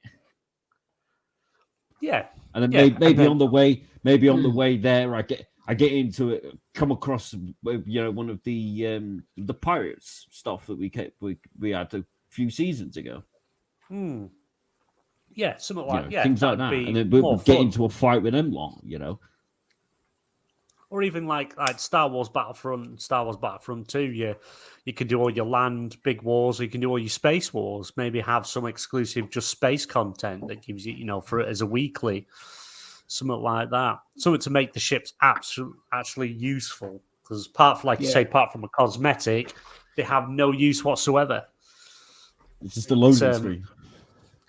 But it's like if you start a new game, even if you haven't got a ship, and you're meant to do the whole first bit of new light to get your ship, you just go straight into your destinations, go to the tower, and you just appear in the tower. So you don't even need it anyway. Well, yeah. What about you, Maz? Is space combat something you'd be interested in? It'd be brilliant. You could have space wars with like other races, like as Shadow said you can fight pirates that are like ex-Cabal forces that are now have their own militia groups, or fallen scavs that have left their houses and made their own type of house that just trying to rob people constantly and kill people. It'd be amazing. That type of thing would be cool. And just flying around and seeing small clusters, or just going just above the planet's orbit and just absorbing the views of how it looks. It'd be amazing. It'd be really beautiful. It'd take a while to get used to it, but it'd be something like that. It'd be sick. I was just thinking then about the map sizes. That they could definitely expand the tower to incorporate the ships, like move down into the city as well, so we can go down and explore that city, the last city. Even fly around it, do recon with the ships, actually on planet stuff as well. So like recon, things like that. Yeah. Like how a recon, before you go to a new planet, where a new planet comes into like a DLC or whatever, you fly above the planet and you do recon before you land, and you have to find a landing spot. But then that landing spot's just a spot until you go find a camp, like an area to build a camp, type of thing. That'd be kind of cool. Yeah, definitely be something different, won't it? Yeah. I'm looking forward to that. Maybe it's something we see. What's next on the list?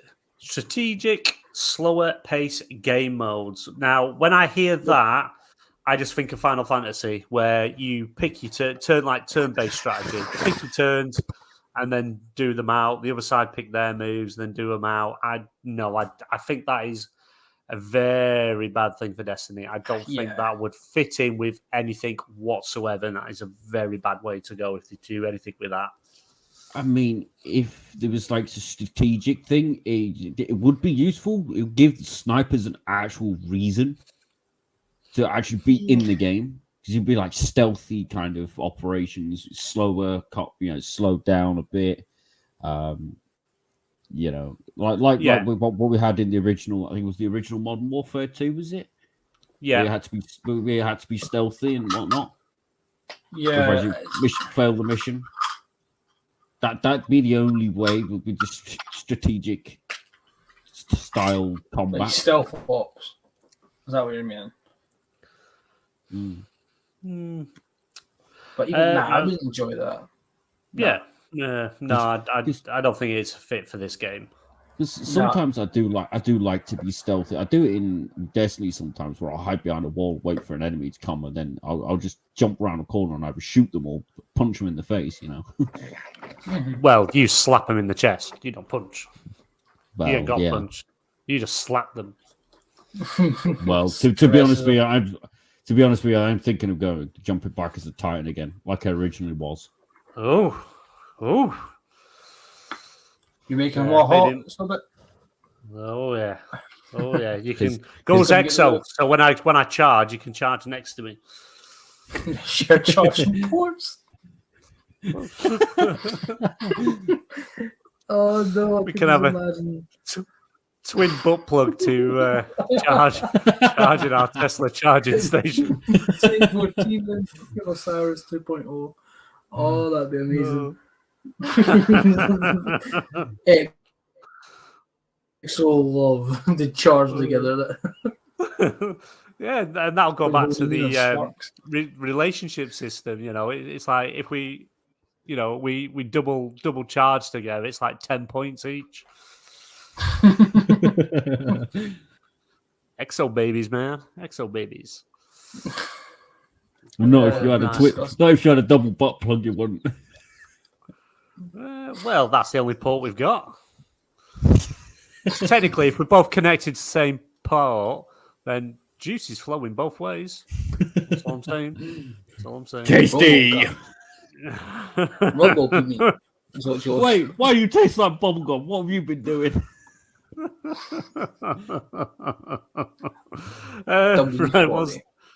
Oh yeah. What's next? More single-player gameplay content. I'm assuming that means outside of like story campaign stuff. I'm assuming that means like you get with New Light. There's bits of the New Light you can't do other than yourself. Personally, Yeah, personally, I'd say no, because I play Destiny to play with other people. To me, it's a co-op game. It's not a game I generally like to play on my own. I wouldn't jump into strikes or story on my own. I'd rather someone go through it with me and experience it and talk about it together. What about yourselves? Would you rather see something where it's just single player orientated, or are you happy with how they do it?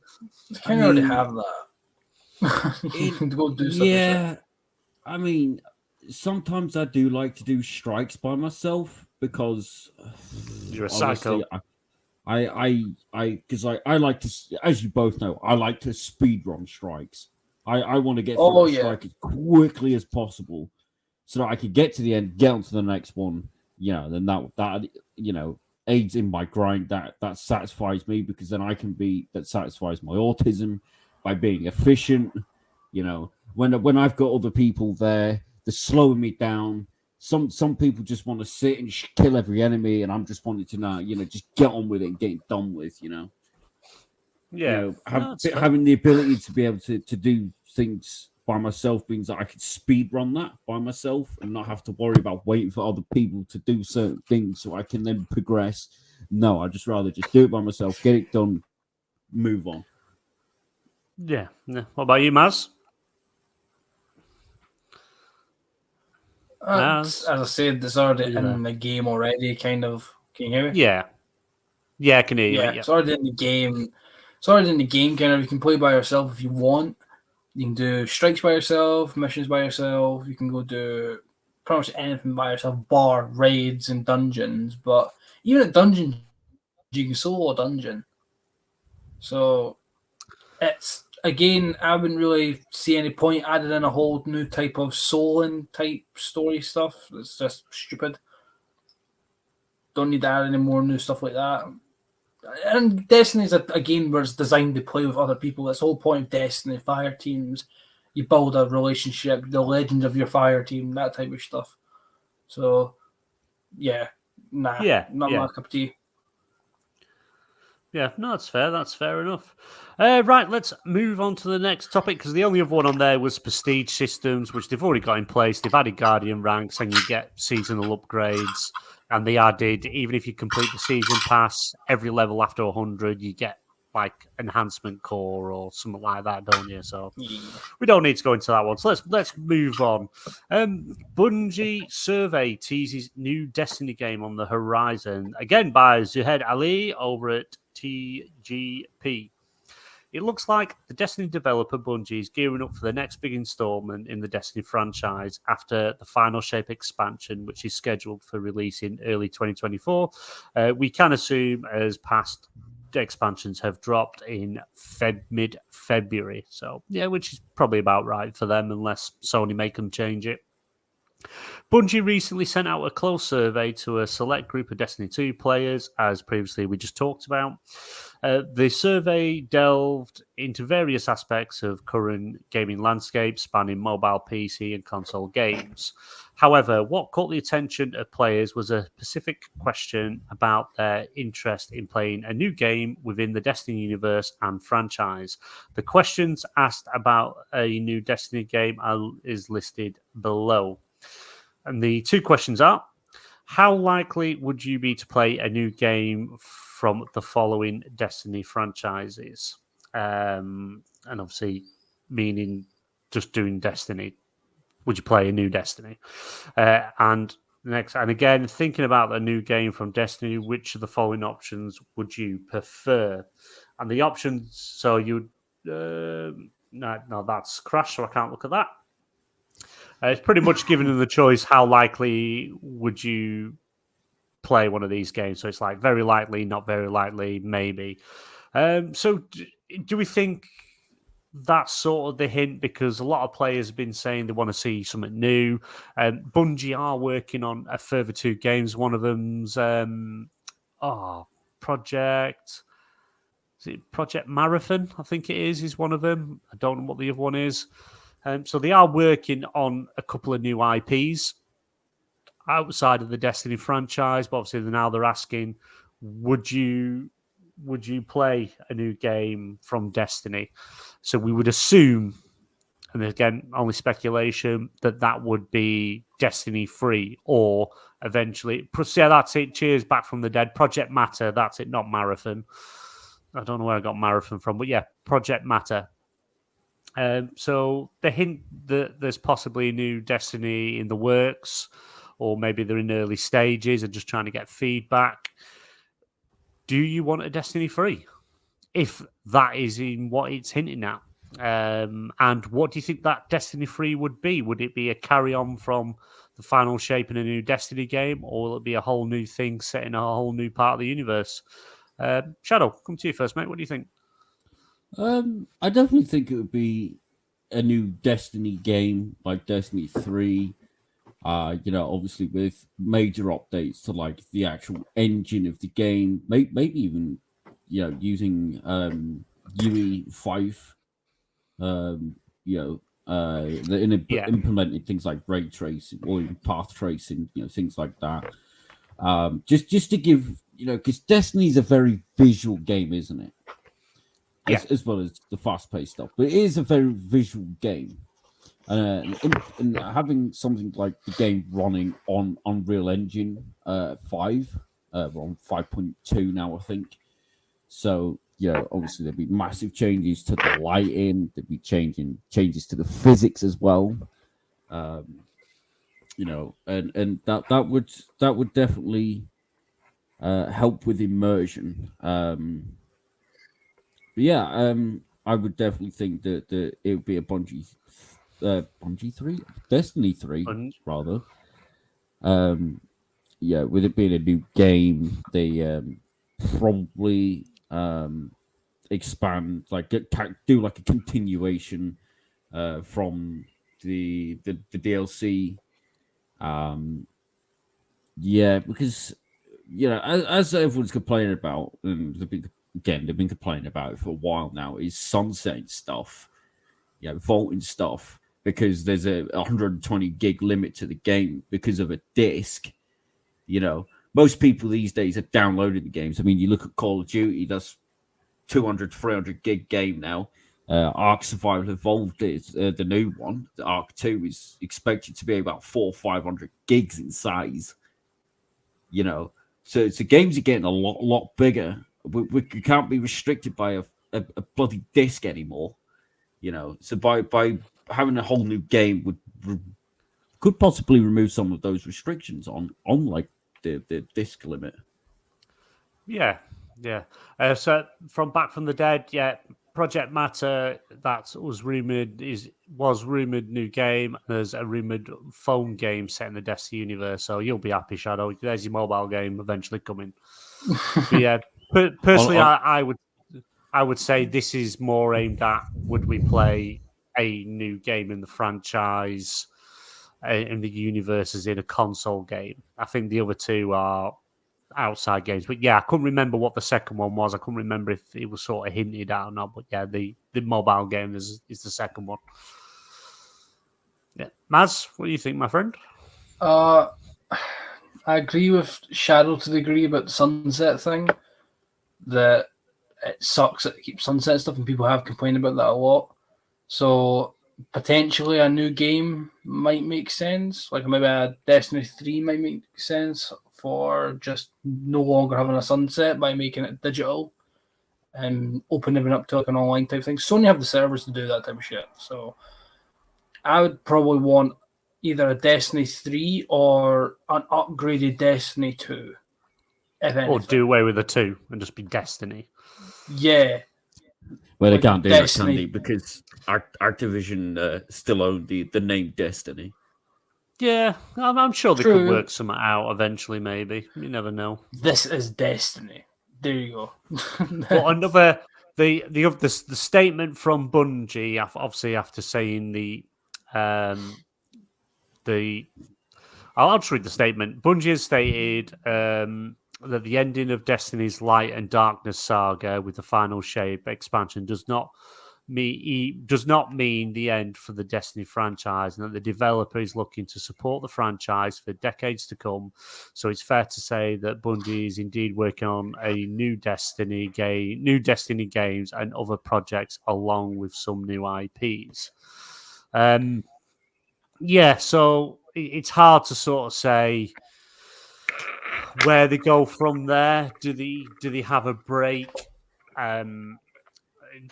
Give Destiny a break, do something else, do something new, and then come back with a Destiny 3 set, maybe, because we don't know how the final shape's going to end. I don't know, we speculated on last show or the show before, and we sort of speculated on what the final shape would be, what's going to happen. We know this brings the light and darkness thing to the end. We assume the light's going to win. We assume Traveler's going to be okay, but we we don't know. It could go the complete opposite way, or it could be a choice. Now that would be a really, really good thing. Is like if you could choose how your game ends. So depending if you go light, dark, as in what sort of happens, as in. I see things differently, how you see things in the tower or whatever, because I went one option, or I don't even have access to the tower anymore because I picked one option to the other. So it'd be interesting to see where it goes. I think Sony would definitely encourage them to make a Destiny 3 because there's how big and successful Destiny 2 is. Do it in Unreal 5. You've just got so much open to. There's so many talented studios that would be able to help make a new Destiny. It's just depending how the final shape ends is where it goes from there, because it's kind of like the entire thing, the entire Destiny franchise, this is what it's built up to. Everything connects and everything builds up to this, so it doesn't make sense to carry on the same game at the after final shape, because it wouldn't make sense depending how the game ends. We don't know how it ends. Do we destroy the Witness, the Traveler's gone, destroyed or whatever, or we save the Traveler says, right, sod you lot, I'm going to take my big ball in the sky and go somewhere else, and we're left defenseless, and then new enemies attack, and then this whole new war starts or something. It's hard to know. It's very hard to know what direction it's going to go, but I'm hoping at the PlayStation event it's sort of going to give us... Are you like carving something up there in the background there, Maz? No, I was moving something on my table. Oh, I thought he was like making a sculpture or something like that. That's tomorrow when I'm at college. That's not today. Not today, that's tomorrow. But yeah, so it'll be until we know more, and I think this will come in Wednesday is when we're gonna know more, and we're gonna have maybe speculate and have an idea of what we're gonna see. Because like when we next do our show, depending what we hear, there's a chance we may do a show next week that we'll have if it's revealed or shown, we can have it playing and we can like go through what's revealed, frame by frame, and break down what we see and opinions that way. But we'll have to wait and see for that. Right. But yeah, that's pretty much it for that.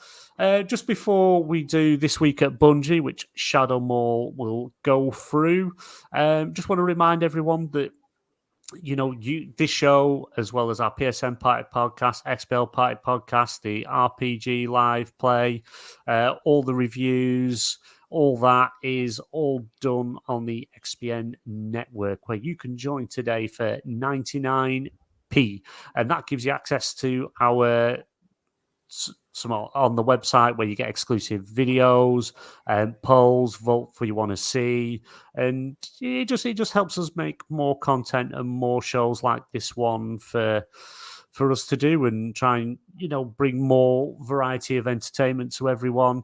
We have the XBL Party podcast on Thursdays. We now have the PSN Party podcast on Wednesdays.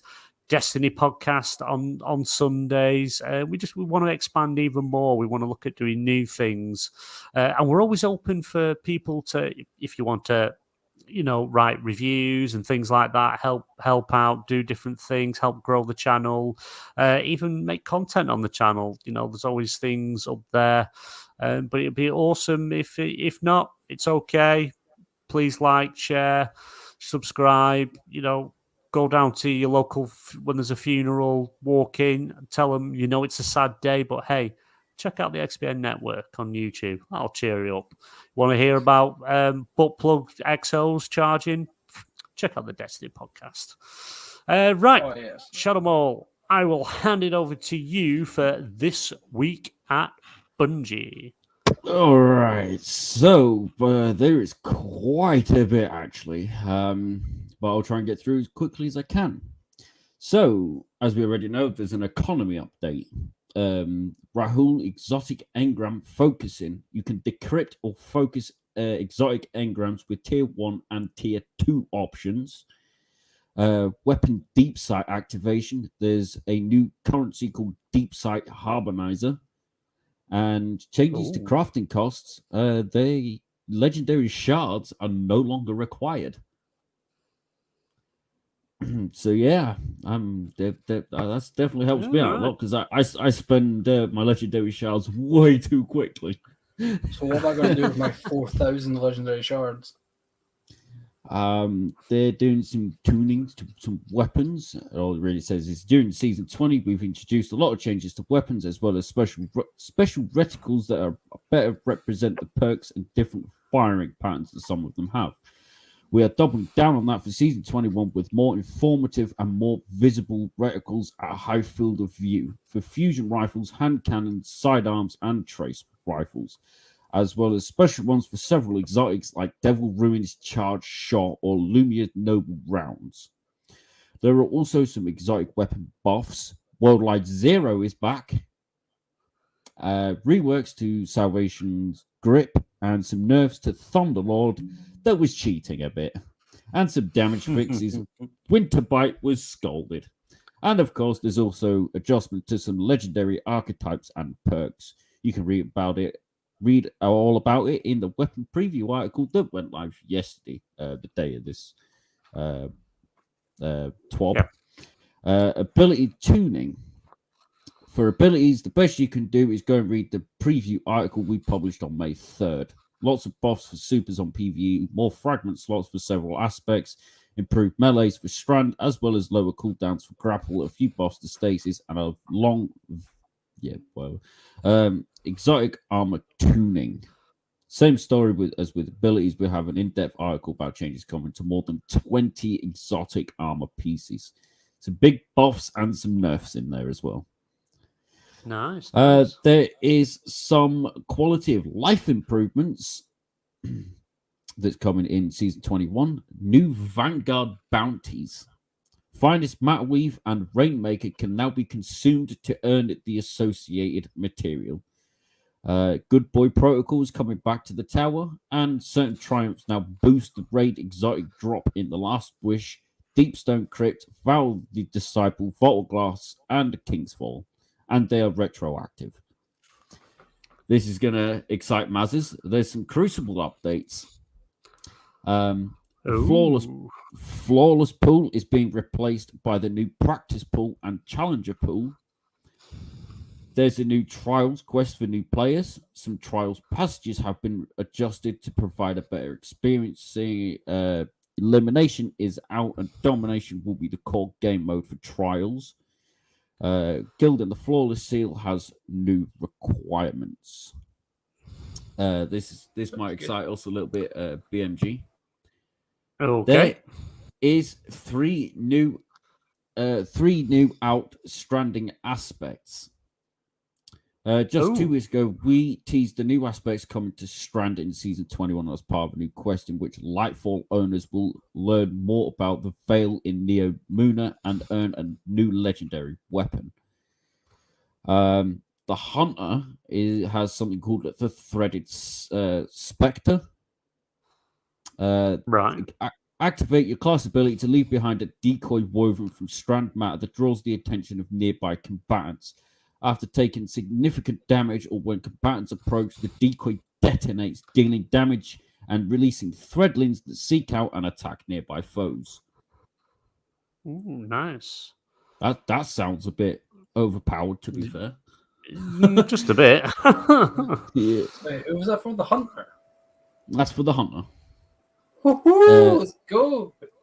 Titan is getting something called a Flechette Storm.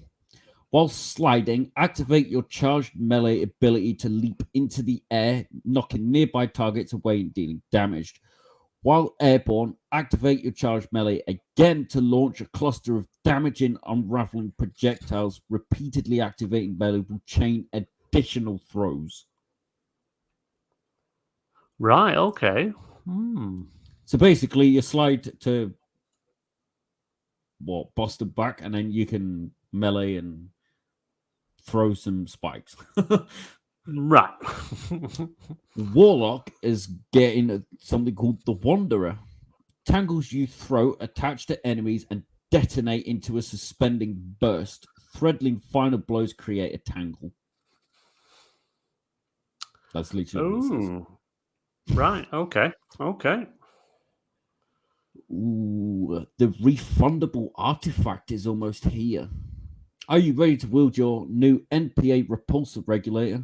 That's your new seasonal artifact. Treat it well, or Drifter might use you as bait.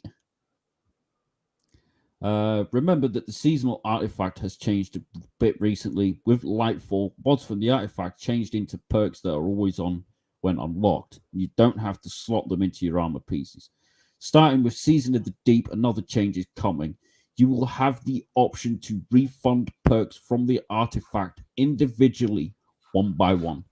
So adapting to each activity and crafting the most focused build will be a bit faster and easier than before. Right.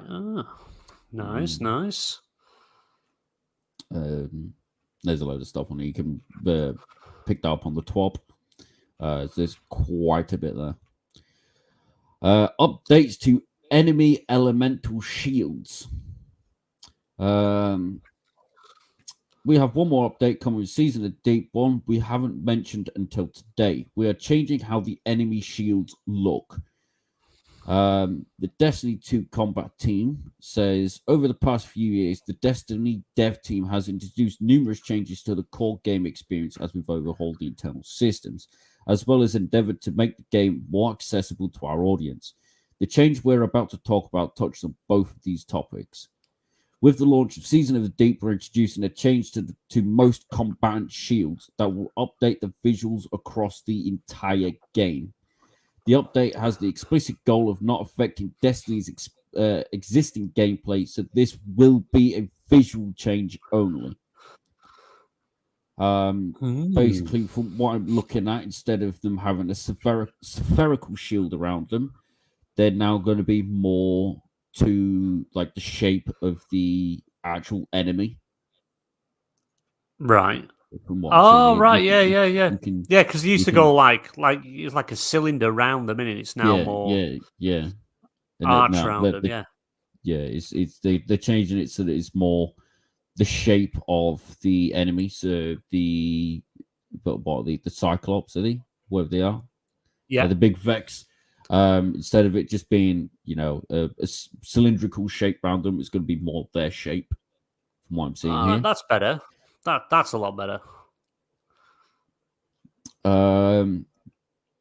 Stabilizing, and now a note from the engineering team. As part of work to prepare for Lightfall, we embarked on a large technical upgrade to improve our Destiny 2 services and hardware.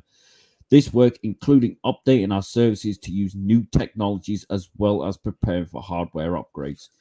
In the long run, this investment in the back end of Destiny 2 should lead to a more stable and reliable experience for all players and faster recovery in instances where server downtime does occur. The launch of Lightfall was a great example of this, with high stability and uptime for both launch day and Root of Nightmare's world's first race. I mean, I seem to remember Lightfall. No one could get on it for 3 days, but okay. Oh yeah, nightmare, absolute nightmare. However, as millions of players have interacted with these services, we have discovered some of the issues that we're working on addressing. A prime example of this is our background service update system. Typically, several days before one of our Tuesday updates, we will stage the update on our servers. This upgrades our backend services to the new version. It means that the Tuesday patch will only take a brief amount of time before letting players back into the game. However, with our new libraries and code, we've discovered cases where the background update has put our service into a bad state, forcing us to bring Destiny 2 offline for extended maintenance. So, from what I'm seeing here, they're basically just changing the way that they're doing the staging, so putting it on the same day as the update day. Right. So instead of doing the staging on the Friday or the Saturday before, they're moving it to the same day as the update gets released. So it's just be a bit more stable then. Right. Oh, cool. Guardian games are coming to an end. It's the final week of the Guardian games. Have you made your class proud? Because Titans are certain. Let me start that one again. Because Titans certainly are, as they hold a big lead in the final stretch. No matter the class, watching you all take part in this friendly competition is always tremendously fun. Current standings for Guardian games. First place, it is the Titans. Second place, it is Hunters. And third place is Warlocks. Well, that's because Warlocks are pansies. This is quite a lot of news, Simba. The top four teams, money raised for the Bungie Foundation. First place, it just says developers. They've raised $43,987. Second place, Lost City Guardians have raised $7,335. Third place, Metagalactic Boomers have raised $5,864. Fourth place, the Clan Archive, raising $5,271. Okay. That's good. It's always good. There is a new emblem for gifting Twitch subs. So if you stream to Twitch, right. Looks like you're able to get emblems for gifting subs to other people. Oh, right. Oh, wow. Yeah, that's... Oh, previous season pass and vendor rewards. That's something about Defiance. As we approach the end of season of Defiance, players should ensure they have collected any earned but unclaimed rewards from their previous season pass page. I'm not sure what that's about. And then, yeah, we pretty much, it's just the artist of the week, video of the week, stuff like that, which you can see on the TWAB. Awesome. Yeah, the This Week at Bungie always drops on a Thursday afternoon for what's coming the following Tuesday. But no, thanks for that, Shadow Mall. And that does it for us this evening. Yes, Finn, lots of news for the Destiny podcast. There was a fair bit today because we kind of went through all the points that, Bungie was asking for different areas in the game and things like that. So that was quite a fun conversation. So that's that will do us for this evening. And thank you for everyone that has joined us in the chat and commented. We muchly appreciate it. Shadow, do you want to tell everyone where they can find you? It's all the usual places: Twitch, Twitter, Kick.com, all under the same handle. Shadow Mall. Awesome. And Maz, do you want to tell everyone where they can find you? They can find me at Twitter, just as my Twitter tag there, or on Twitch, which I will hopefully live stream soon.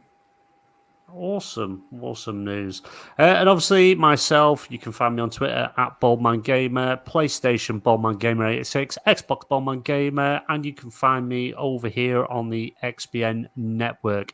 Our next show is live Tuesday, 8:30 p.m. the PSN Party Podcast, where we'll be giving our predictions on the PlayStation Showcase, also a bevy of other PlayStation news. Sentinel will be hosting PlayStation Podcast this week, so make sure you tune in for that. I will be there, but I won't be hosting. And then we will be live at 8:30 8:50 p.m. BST on Wednesday for the live watch along and reactions to the PlayStation Showcase. And then Thursday, we will have the XBL Party podcast at 8 p.m. BST. So make sure you check us all out on the socials. We'll keep you updated on everything that's happening. All shows are in for the week, so you can see all the live shows that are scheduled for the weeks to come. But other than that, that is it from us, and we will see you on the next show. Good night, y'all. Bye.